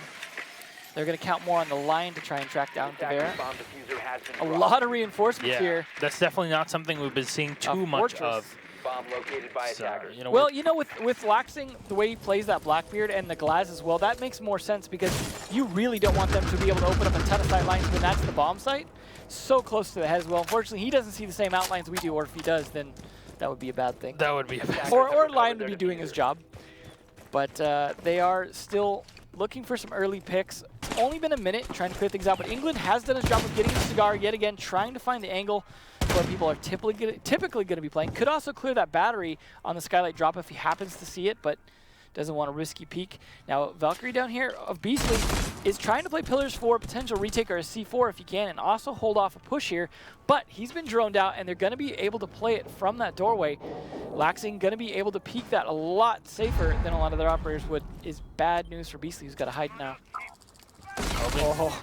We remember, you know, seeing this in the past where a Valkyrie or a Pulse was just more than enough to clean things up. And you know what? Laxing, yet again on the SR-25, lands the kill. Unfortunately, he loses two of his teammates. Oh, Vertical gets a pistol kill, though. Yes, Skies and England, and they're both down and out of play.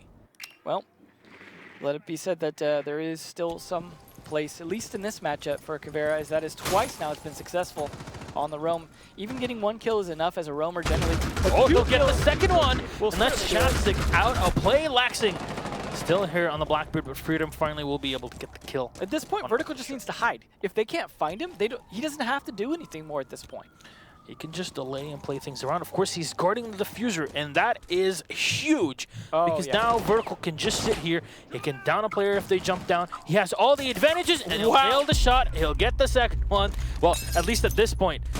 Fourth one, and Laxing will go down finally to Vandal. That was hell of a round by Vertical, especially at Vertical, 3K, honestly.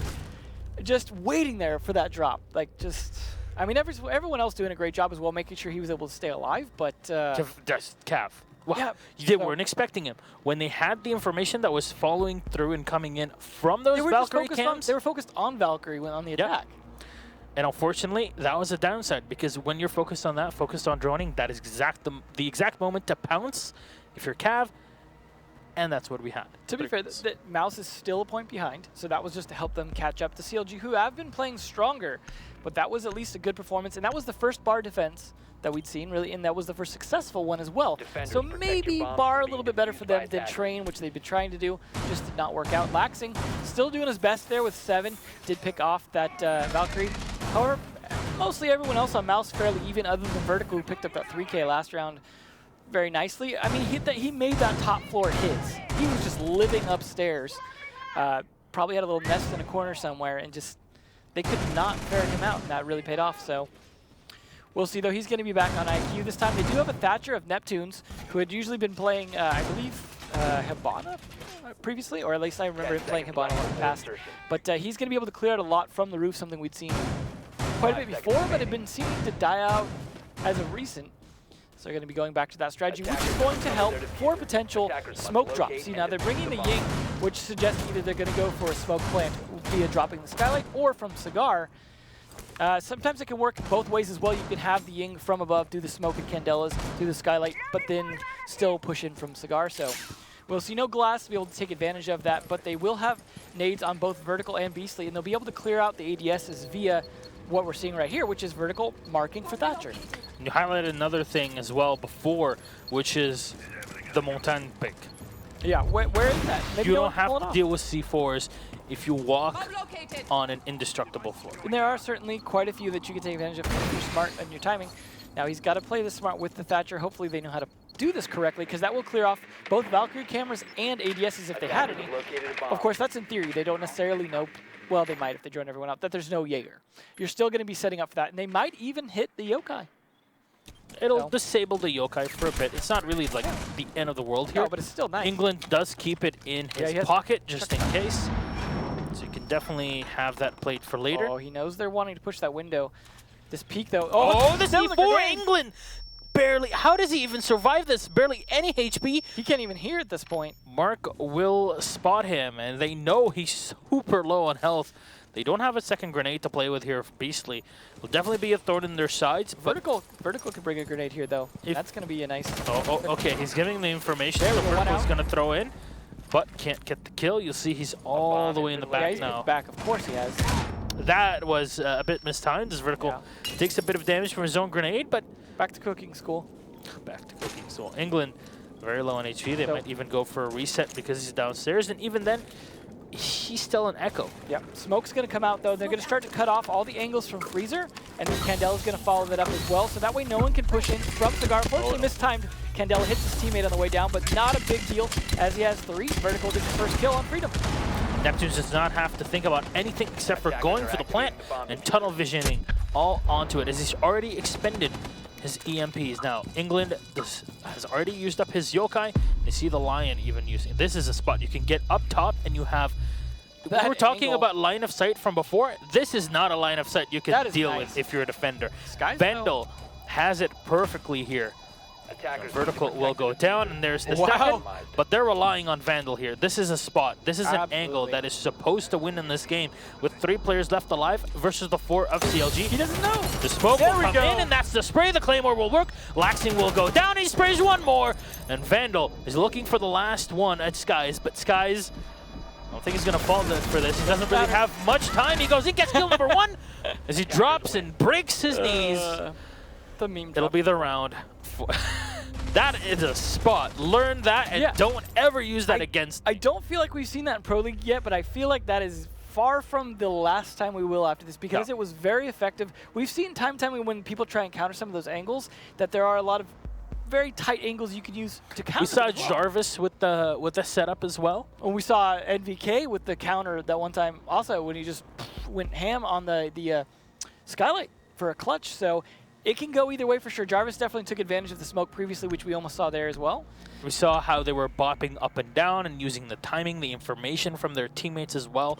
The drone being set up somewhere. Or there's so many tiny things that play into a push or protecting a bomb, etc. Well, if you're playing. It is tied now, though. So Mouse definitely made some good comebacks. Vertical again going to be on the Kavera, but we are going to have a switch up in Laxing, dropping the Blackbeard for a Twitch. Interesting choice, maybe needing a little bit more utility to take out those mirror windows. I would imagine that is usually why you're going to make a choice like that when you already have something that's working. Does he feel like these mirror windows are becoming a big problem for us? We need a way to clear those out, and that is the primary way to do it because a lot of, I mean, some places like Border have plenty of angles from below that you could take out the mirror windows. Depending on where they're placed here, you don't always have that many options and angles to be able to try and get those. Looks like they have one set up in a pretty typical spot at the moment, which is playing into the freezer. So we'll see if they're able to keep that one alive and not get it popped on them. Castle Barricade's doing some work as well just to try and slow them down. They are going to keep the glass, of course, of England, as that's been working quite well. Chala doing well on the Habana. And Sky's going back with his classic Ash. You know, it's saying the IQ has been great and all, but this is definitely an interesting change-up because their attacks have been working very well before. So to switch that up, they've got to feel like, okay, maybe they're adapting to what we're doing. We've got to shake it up. And Skies, he was kind of the Ash main for so long that that's not surprising. Unfortunately, England missing his drone throw a little bit there. Probably should have the glass peek that drone hole just because it's that much more effective. But he's going to use it to get his drone in safely through laundry. His Chapstick drone's red to make sure that there's no one going to stop them from dropping down so that England can do his usual thing and take control smartly, not having England with the fuses. And there goes one. Now he's got to pop the other one upstairs. Located a bomb. If he hasn't already. I imagine he hasn't, but he was going for that one on that floor. That's fine. The one below is the most important one because it saves you even more time when you're actually trying to open things up in piano. Yeah. So now Vertical, we've seen him on the trademark cap. Might fall back. There's no second witch drone to be played with here, but they can push him away a lot easier now. Yeah, you got England now covering so that Chapstick can push down and potentially open up that with these X-Kairos if he needs to. Still smoke grenades available as well for England here as the line goes out. C4 is going to get thrown up. Won't get the kill, however. And Vertical will have to fall back. He's going to set up by the backstairs. Just roam around even from the side. This is definitely not something that CLG are expecting. And if we just don't see that Claymore blowing up in his face, it'll definitely be something to look out for. could potentially rotate up those stairs very stealthily, take it out with a pistol, will make a lot of noise. I imagine everyone's got to expect that. Everyone maybe, you know, except for, I can't remember who shot they got with it the other day, but they're definitely trying to work some numbers from up here. England's still doing what he was doing, open the door. They could have had the X-Kairos open, as I don't think you need 3, but they might have wanted to use it to open up something else. There we go. Good spray from Vandal. Gets the shot. Chapstick eliminated. Now this is going to help out Vertical a lot more because now they're going to focus on the Mira, even with the window being taken out. Now 1 kill traded off for the other. Fortunately, Laxon coming in from the side will get the kill, but Beastly will refrag because he's playing from the bakery. He comes up through the stairs, gets one for his own. Freedom will pop the E1D, but there's 12 seconds on the clock. You've been seeing Soba. Why is he running with the diffuser? Both players will go down, as they were not going for the diffuser with 10 seconds left. They just ran out. Yeah. They ran out and tried to take down the camera and the kill instead of focusing on the diffuser plant. Well, now they're at match point for it, so hopefully they can kind of recollect themselves. But I like the way that Mouse played downstairs for a retake towards the end. They realized they were starting to lose, they lost control of the top floor, they were starting to lose control of the middle, so rather than just get in one-on-one fights on the main floor, they mostly rotated somewhat downwards and then back up the stairs. You saw even when Vertical lost, you know, he got the potential for his fight, easily traded back. And then the Legion Mine, of course, helping as well because that distracted Laxon just slightly. So, I mean, his pick of Twitch worked in the sense that he was able to get a good kill with it. He was able to open up the mirror windows, but maybe not as effective as he had been on Blackbeard previously, just in terms of sheer stopping power. Still at 9 kills, though, definitely carrying his team at the moment, even on just the 3 points that they have. Keep in mind, obviously, the number at the top different than the number on the scoreboard because we did have the rehost after round 1. But we are going to see Skies back on that pulse again. Laxon back on the meat, which was fairly effective before, so no real change-ups from the defense. They're going to be trying train once more, and Mouse going for pretty much their lineup, not feeling like they need to bring a Glaz or a Blackwood. So, I mean, it's been working for the most part, and they are now at match point, so Attackers recovered the bomb. worthwhile. We'll see how they push through this. Now, Buck has been a pick, definitely. It's been the most glaring of picks, that's for sure. Yeah, they around have 23%. They have this sledge that's definitely going to be effective for opening up the floor, but we did see sometimes, you know, when he sledges the floor, just missing right afterwards because you don't have necessarily the same responsiveness to what you see with the skeleton key, as you do with the skeleton key when you're sledging floors, just due to the difference in the way the animations work and the fact that you're still on a gun, looking down your sights potentially. So they are at least droning it carefully, though. Here we are going to see this time without the Thatcher. I think the Thatcher worked decently for him last time, but nonetheless, they are definitely going to go without it. But there is no Valkyrie, so. Okay, they'll spot out Skies, who's moving around with his pulse. Vertical will get information on him. You see that dot moving below. Well, that's the one that they want to kill. That Skies, but Neptunes will get the kill on England.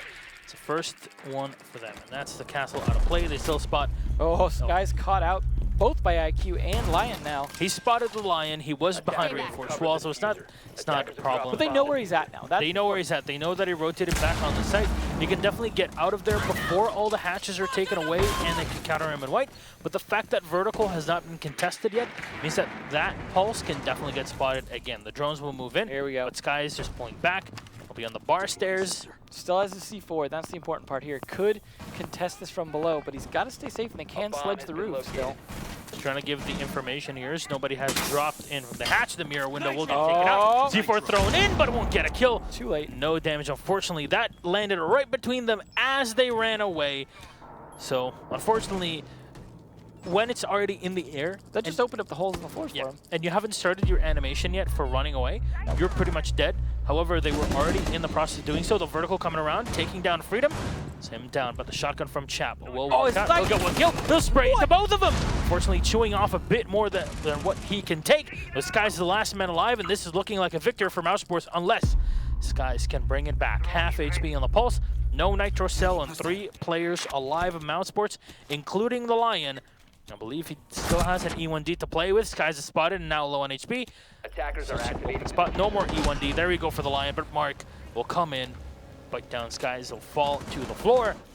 And Mouse Sports take map 1, 5-3 on Cafe as we get ready to go for map number 2. Definitely well played. I feel like it took a little bit for Mouse to warm up, but when they did, definitely warmed up. I feel like Vertical really showed up this time compared to last time. Definitely some great support from some of his teammates like Neptunes I was mentioning with some great flanks. I think Vandal had some great plays as well. Just overall the team you can see, not just on frags, but just good support all around the board. Mark actually with the least, but 3 assists though, with the most assists. So he was definitely, it was a team effort that we saw from Mouse, whereas it was more individual frag fest that we saw from CLG, and I think that was part of the downfall. That's the thing that you can't rely on. Yeah, well, we used to say if Laxing and Skies aren't fragging out, that's it. They don't win. But at least England showed up this time. Yeah, England definitely showed up, but how much does it really matter when your team loses at the end? It's all about that team cohesion. Yeah. And unfortunately, it wasn't really seen there outside of individual plays you saw. Maybe Laxing just the way that he was able to control the map with the Blackbeard. Yeah. Sure, it worked out fine for them when they were on the attack. On the defense, unfortunately, you cannot play that to your advantage. And we saw how it went at the end. And Well, even when they had to run the Ashe and the Lion alive, and then you saw the Ashe that had the diffuser in her hands run out in the hallway. at least the 3-speed with the diffuser means you can get in the room quicker. 12 seconds on the clock. You're like, yo, hey, let's get this plant down, and then we'll Yeah. worry about something else. But no, too focused on taking down the camera, and that's ultimately what lost around. Because what can you do at that point? The Yeah. diffuser would have already been in the hall. The Ashe is already dead, and the Lion was sitting on his own. What can he do? Well, this is the ongoing problem with CLG. Without proper coaching, what we end up seeing since the beginning of Elevate, pretty much, is it depends on these kind of individual plays. Skies and Doesn't work. Laxing rarely are working with the team in a cohesive fashion. They're doing And their you own can thing. see it. It used to work so well, but right now, and maybe they were counting on, oh, this meta is a lot more frag heavy and aggressive, perfect for us. Seems to be the exact opposite. They're not able to coordinate these well enough to be able to play, and then the rest of the team's kind of left bag holding a lot of the time to try and pick up the pieces from whether the frags are working out. But at least Laxing showing up this time gave them a fighting chance. But if he wasn't cleaning up, the rest of them weren't supporting each other well enough. And yes, you had Skies on intel roles. You had him playing IQ. You had him playing Pulse.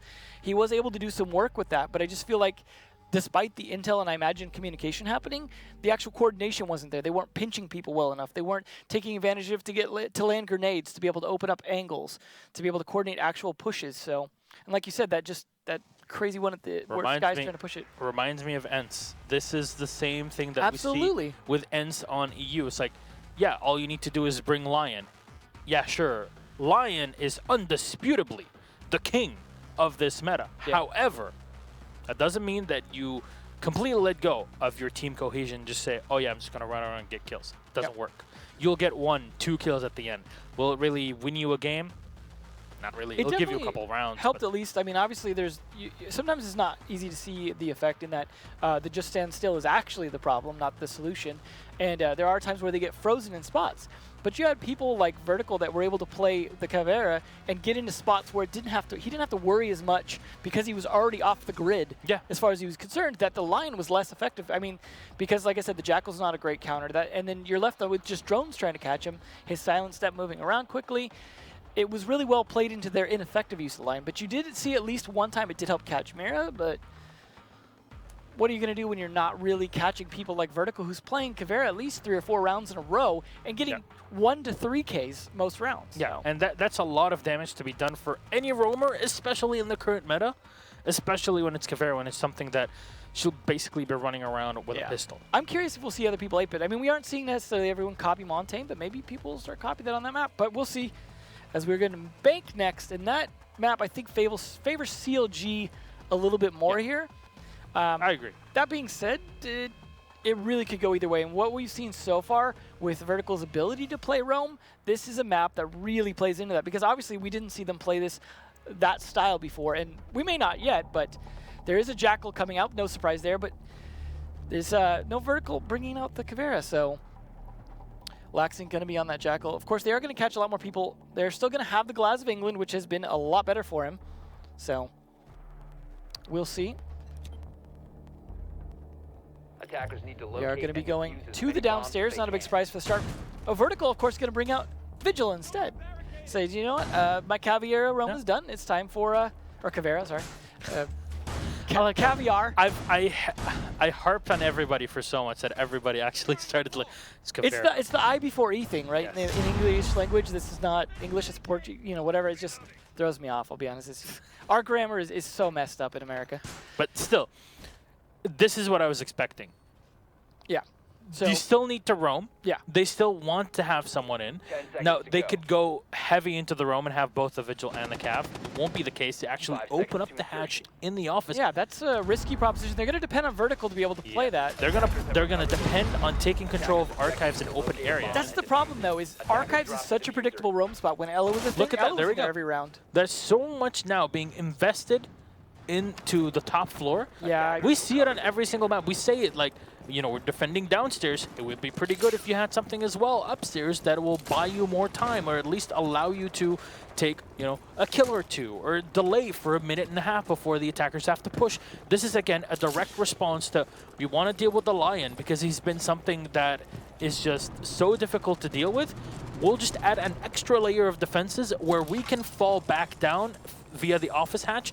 However, that hatch will be played against us, and that's why we'll be bringing in the Legion in, because that'll be an important part of just trying to delay any quick rush. There won't be a blitz here, but Yeah. CLG, you know what? They decide we don't even have to deal with any of this. Let's just go through Yeah, garage. the garage push is very uncommon here, very unusual. They have a Thermite as well as Hibana to be able to open up a lot of that wall potentially and get a lot of angles into red, which England can easily take advantage of. There's the nice early peek there, take advantage of the height difference, so we can crouch and fire at anyone hanging out in B. Looks like no one actually wants to play that spot, so they're going to be able to open up this with the X-Kairos. So they are, looks like they're stalling out just a little bit on this, trying to decide maybe Freedom needs to drone this first. I want to see if there's anyone playing over by the elevator or in B. He's going to spot a little bit of a toe there. It's a good thing he didn't shoot. That's the important part, because you don't want to reveal everything just yet. The signature sound is boy. definitely going to give it away. This is what it's all about, is countering red. Okay. If you can make this kill, that benefits you so much. Oh. Although Vandal being a smoke, still the next best thing to kill. Oh, he's going to try to spray in. The drones are not enough to save the day here. Bomb Of located. course, both will go down and straight through vertical. They'll get the kill. That's laxing out of play. That's the Roam Hunter down too. That's a great frag. Beautiful. Now everybody has to push through the one spot, and they have to rely on the smokes. Unfortunately, they only have two. Well, one of them already expended. Because the Jackal is already down, though. Freedom will go in, get kill number one and kill number two.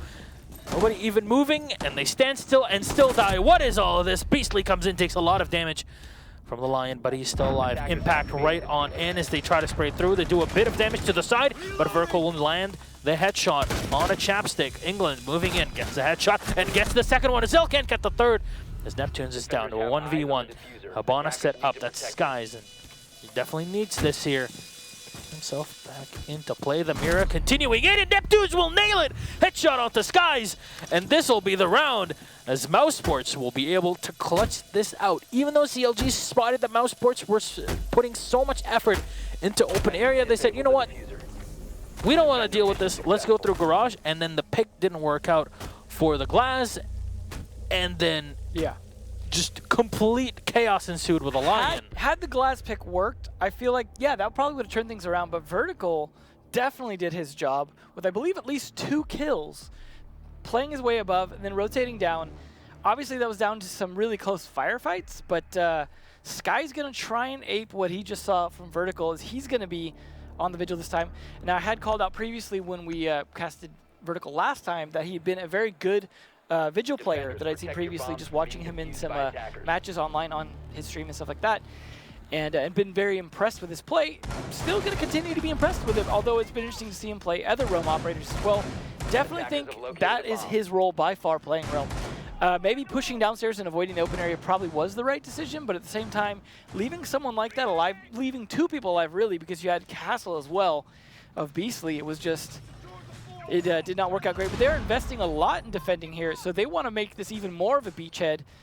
We don't see a Glaz, of course, from Mouse, so they're probably not going to go for that same garage shot. It's an interesting spot from the Mira, that's for sure. To point out the vertical splits, so 5 seconds to go. will be interesting to see. They do have a Habana and a Thermite as well, which is a nice bit of redundancy. Along with the Lion and Ying, this could be a pretty big, I wouldn't say a rush, but a real big storm in to wherever they go to push.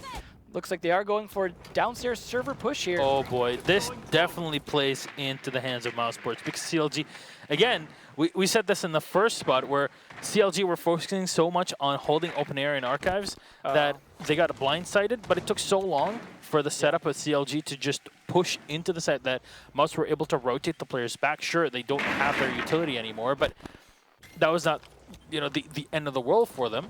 Interesting that, so he knows that they know that they're coming, right? They spotted the drone. That's usually an indicator. But Vertical crept up because Blitz is so loud. I love that he's not revealing the strat. I want to see this. Vertical with a Blitz and Mark with a 612 behind him. The t-shirt cannon. Here. Is this the hungry strat? They are just, I love this, that they're waiting so patiently while Beastly drones out, while they try and figure out what's going on above. However, they are giving time for the people upstairs on CLG to rotate back down. Burning a smoke already though in the first minute, basically. And that is actually, she's actually going to use it for coverage for the drone to get in, get some more intel, and then Lion backing this up. Rush is going to be coming out here in just a few seconds. Second smoke burned though. They know what's going. They have to know what's going on here. Vertical is just very smart about. They even use the Lion to try and delay the audio cues from Vertical as long as possible. So you see Vertical coming in, he'll get dropped unfortunately, and that is a pretty bad spot to be in. And he's got to switch to pistol too because his shotgun doesn't have a lot of range. We'll have to throw in the Candela to the side as he pushes right in. The shotgun's ready, and the 1v1 shotgun Mark will win that one out. And Skies will get one. Can't spray the second as Neptunes will take him out. This is fairly crazy here. The Claymore has been set up above them as Vandal is looking through. He spots the Mira right behind, and the Lion will have to rotate down. But you saw all of the hold that was relying on taking control of Archive. I like Beastly's position as well, covering for this flank, because he's expecting England to rotate out at some point, but he's just... They're playing against each other. I mean, yes, he's in open area, whereas looks like BC's more concerned about Archives, but they have, I mean, not a lot of health, but the mirror window is set in from Archives into the office. Keep that in mind. Yeah. So they can definitely use that. Well, it has been open before. Well, still works as a window. But yeah, still works out if they would like to play it through. And England might be forced out of position, but no, the C4 will already get played. And he's trying to look for the pick. Oh no, the wrong mark there. No, he'll have to jump in. Wow, stealthy drop. RGO is going to get thrown in. Won't be able to get the kill or any damage done with the impact. England sprays through and somehow nails the headshot. Now has to deal with the second. That was a low HP, but 10 seconds left in the round. They still have to clear this one up. Neptune says DLG is so tough to deal with. Vandal will get one. 2 players left alive. 1 second on the clock. England only nails one, but that's all that he needed. He needed to delay the thermite before he got that plant down. And that round, wow, theoretically should have worked, but you know, theory is just theory. Doesn't work out at the end, and they'll tie it up 1-1. It was an okay start. Losing the blitz early was not good because they were going to use that to help push and bait out smokes and C4s on the plant. However, they did at least bait out 2 smokes with that blitz, so they got some utility out of him. Obviously, got the kill out of it, and finishing off 2 to make it a 3v3. That early wasn't terrible.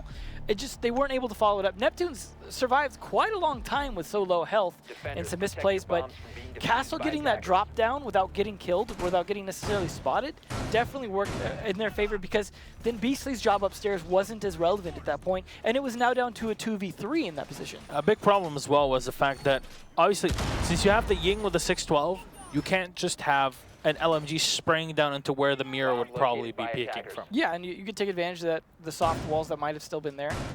Unfortunately, it does not work out at all. The rush could have happened if the blitz was set up in the correct position, if it did not fall down easily. I mean, the shotgun there at the end to deal with the smoke just was not really good enough to pull up the pistol, go in for the quick spray, take down.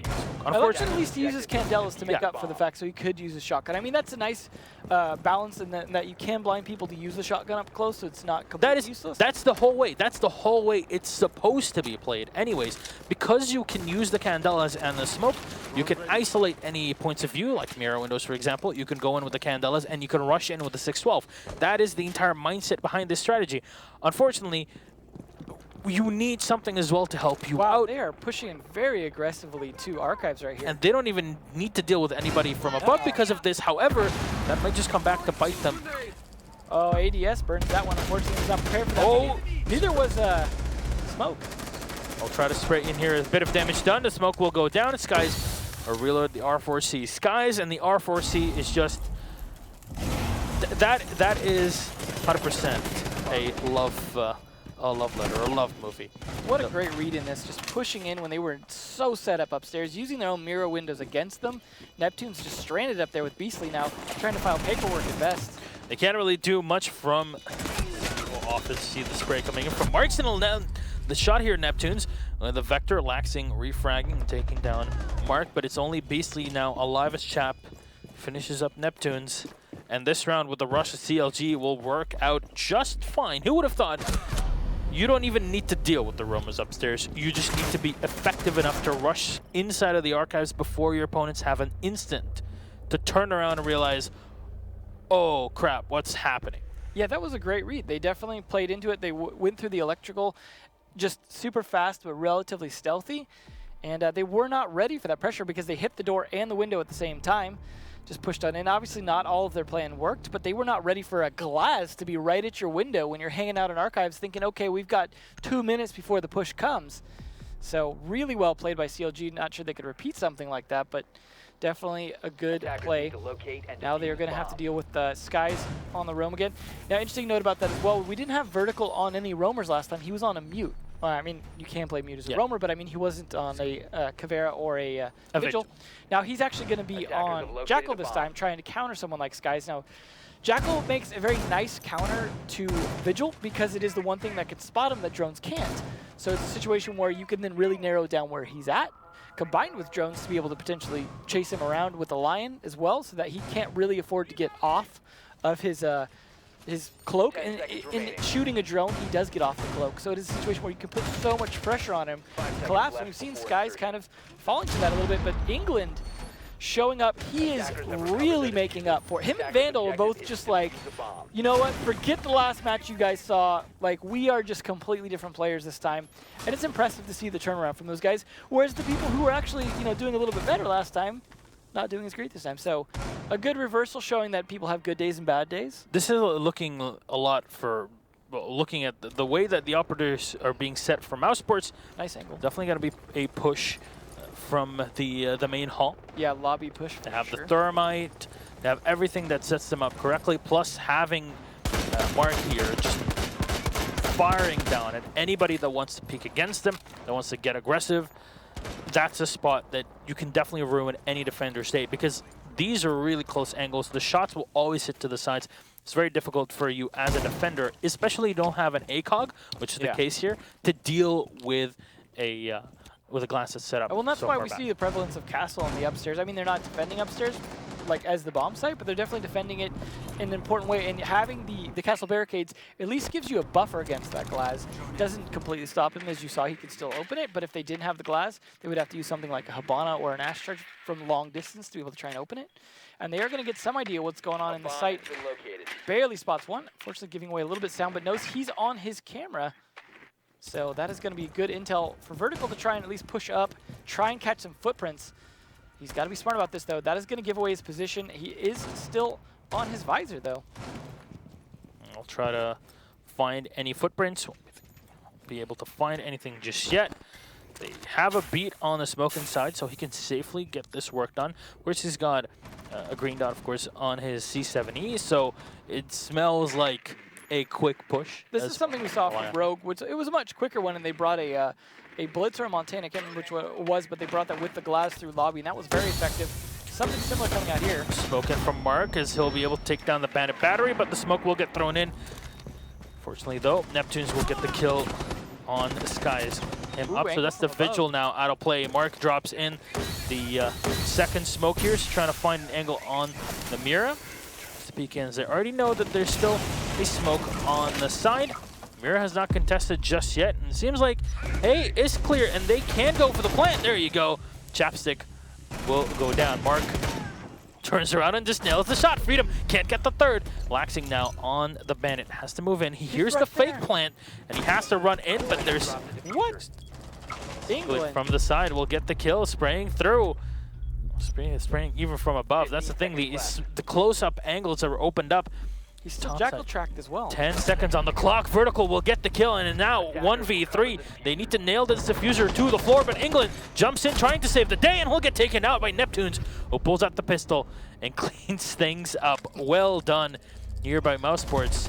Look at that 180. Yeah.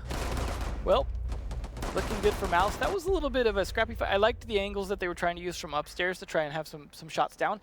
They probably should have considered at least firing into the smoke, as he pushed into the smoke twice as the glass, and they didn't really contest him all that well.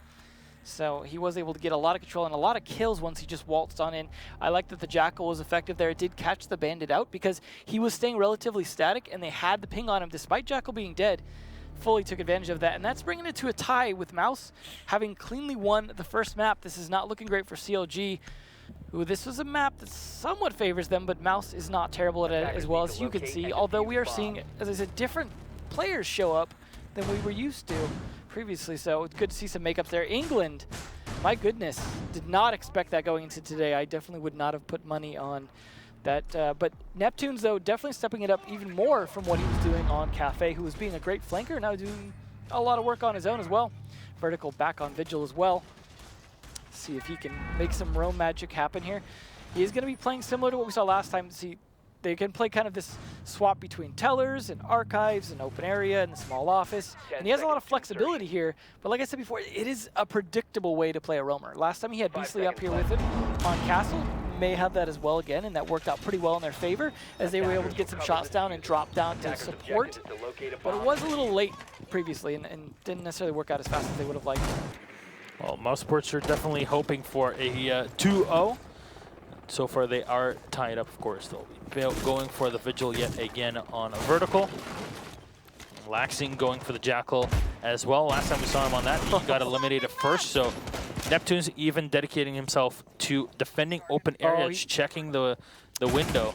They're droning this like crazy. They're trying to get all the positions before they push, and that's going to give Glaz a big advantage here, especially if they get the positions and then trigger the Lion. They're not going to be able to rotate off of those positions. Keep in mind, they can try to run down, but it obviously exposes them a lot. With a Glaz in play, that's a bad idea. But another point is that they are defending downstairs, so burning up your opponent's drones, that is also a big thing here, because they'll have to go in blind, and they'll have to rely on the Lion and on the Jackal, as we've seen. As Parker refers to it, the drone economy. The drone economy. It's actually 100% a true thing. It gives you so much information. That's the entire point, obviously, of it. And Vertical comes in, gets the kill, and slaps guys down. But England will refrag. Mark taken out of play. But look at how low on HP England is. Smart has already been able to set up a few of his goo mines. Neptune's is going to drop down, and they'll set up in Red Hallway. It's unfortunate that the Legion was the one to die, because that could make for an easy finish to England with just a simple goo mine would be enough to kill him if they just placed it in the right spot. And they got to have some idea how he's going to progress for hatch play, probably.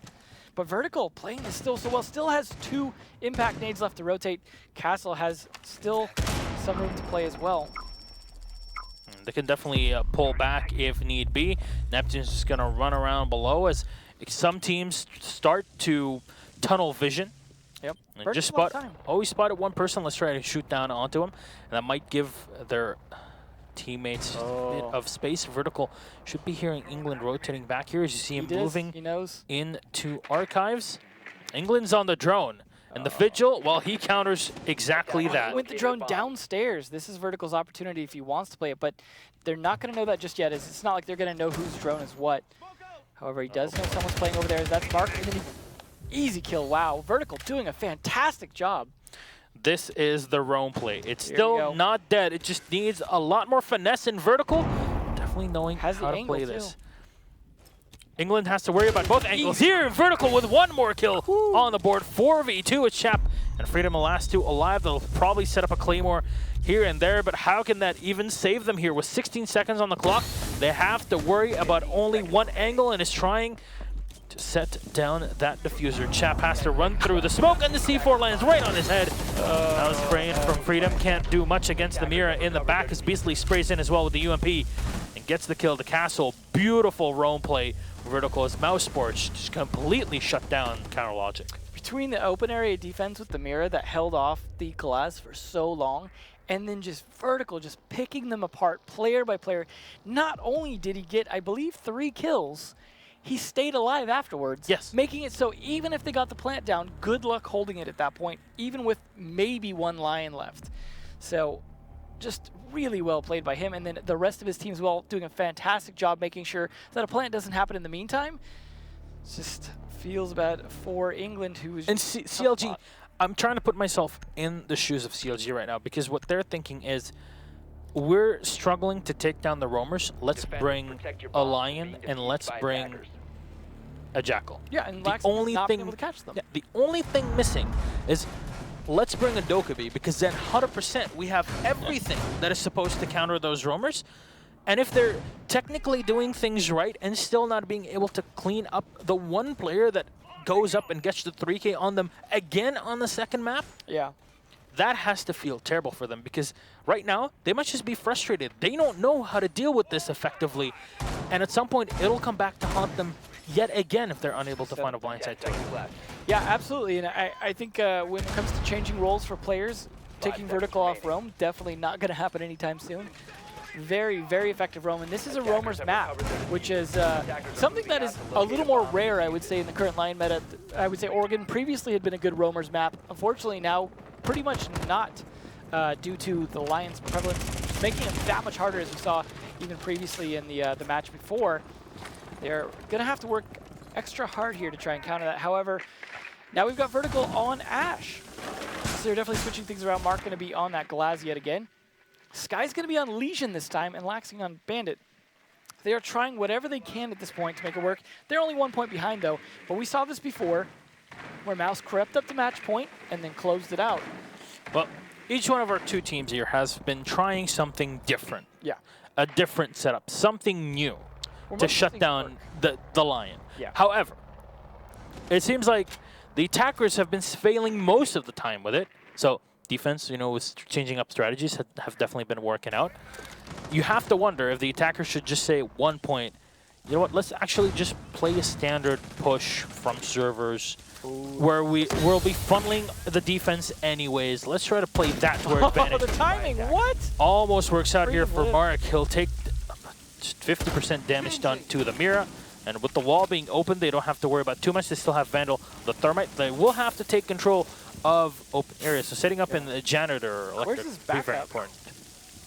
He's all alone down there. Could easily get flanked. He really needs some good backup. Fortunately, there goes vertical on the Ash. Chapstick doing a nice job with the smoke. Now they're going for the plant.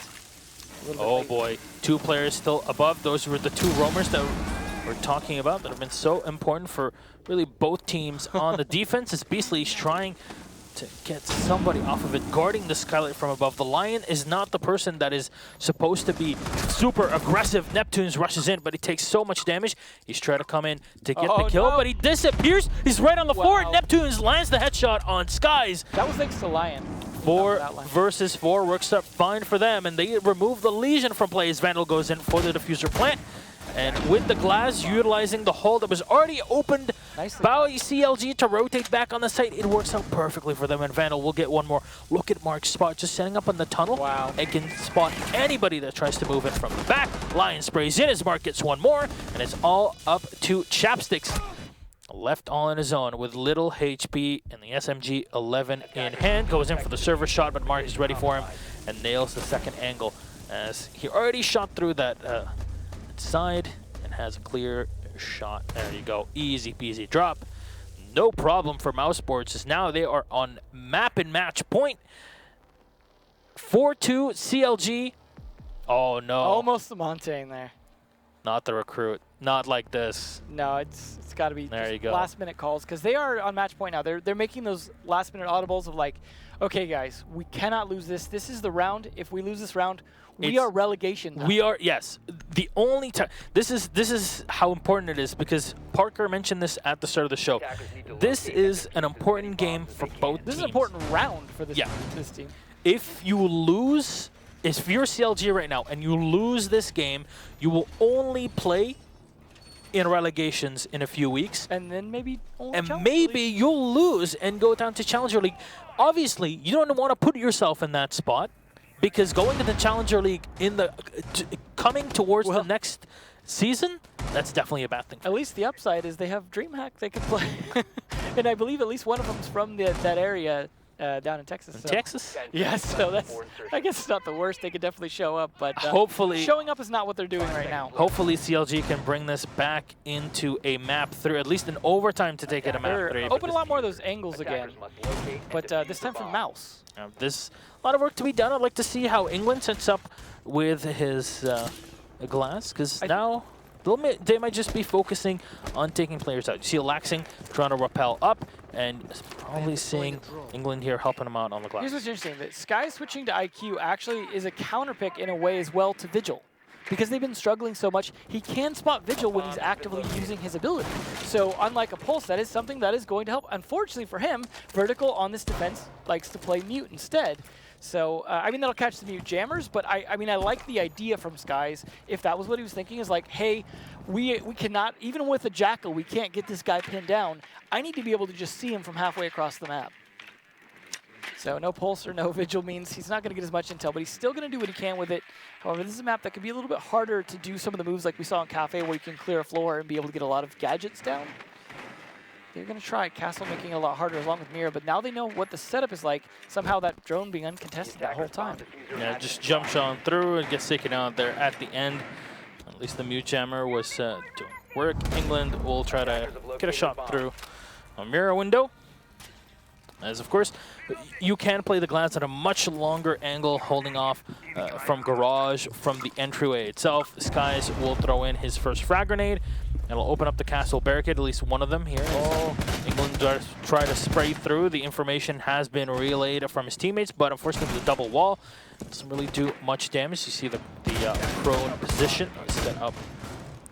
Neptune's here. Drone work from CLG. They are wanting to make this work, and England at least getting the kill out of it is a good start. Now Beastly will go down. England continuing the spray on the wall. He reloads prematurely on purpose, but Vertical will get the kill. Freedom running in on the Lion and getting the headshot to clean things up here. Roamers have been taken away, except for Vertical here, who's still upstairs. That's the one Roamer you don't want to leave alive. Definitely with the amount of damage that he has been doing, even on the Mute. So I want him to be really the first man down on the floor. However, Mark, Vandal, and Vertical are all the rest alive. Well, we'll see. They got to take England off the board. That could be Vertical's big play. If he can take down England right here. Oh, no! Freedom lands a headshot. Takes out Vertical. And this CLG back in business. Mark is set up. Vandal will throw in his last smoke. See the bandit hiding in. Plant's going down. Plant's gonna go down. He runs right next to him. Mark comes in. What? The double kill. What is happening here? CLG. They just got sharked. Laxing will get one more, but the diffuser's on the floor. The diffuser will get picked up by Vandal. Gets the kill. Now 1v1. As a Jackal has to plant all in the open. He needs to go through with this. Shotgun coming in, and Vandal will clean up the round. Are you kidding me? Mouse Sports cannot believe it. They knock out CLG from the Pro League. As CLG, for the first time since they're coming here into PC, for over a year, it's their first time going to relegations. We saw them starting out so well, with Laxing playing the Blackbeard so well. England playing a fantastic Glaz. I got to say, that is his role that's working. Ying definitely did not work, but Glaz... But we'll come back absolutely. into it and say, it doesn't matter. The amount of frags or the one or two players that can get a few picks every other round, that doesn't matter. Yeah. Unless you play as a team, you won't win. You need to coordinate everything together. And definitely here, Mouse Sports were the team that were using every single bit of information to their advantage. They were using the roam play, half to complement Vertical. That was some of the best roam play I've ever seen. We talked a lot about Vertical, but we do have to give a lot of credit. As you saw even from the scoreboard on both maps, the whole team showing up. That is why they won. It wasn't just because CLG made a mistake here or there. It was Mouse, all of them showing up. Yeah. Absolutely fantastic play.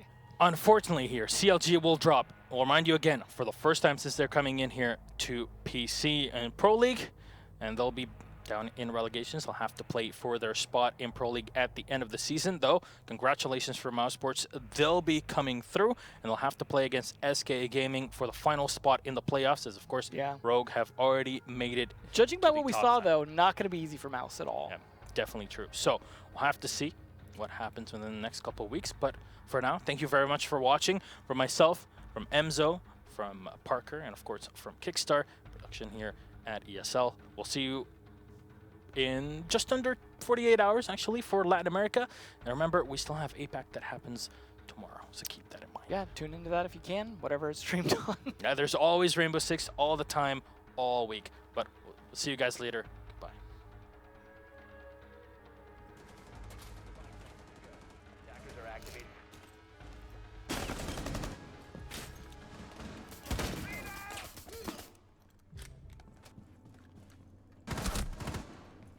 Attackers have dropped the bomb diffuser. Attackers have dropped the bomb diffuser. Attackers have dropped the bomb diffuser.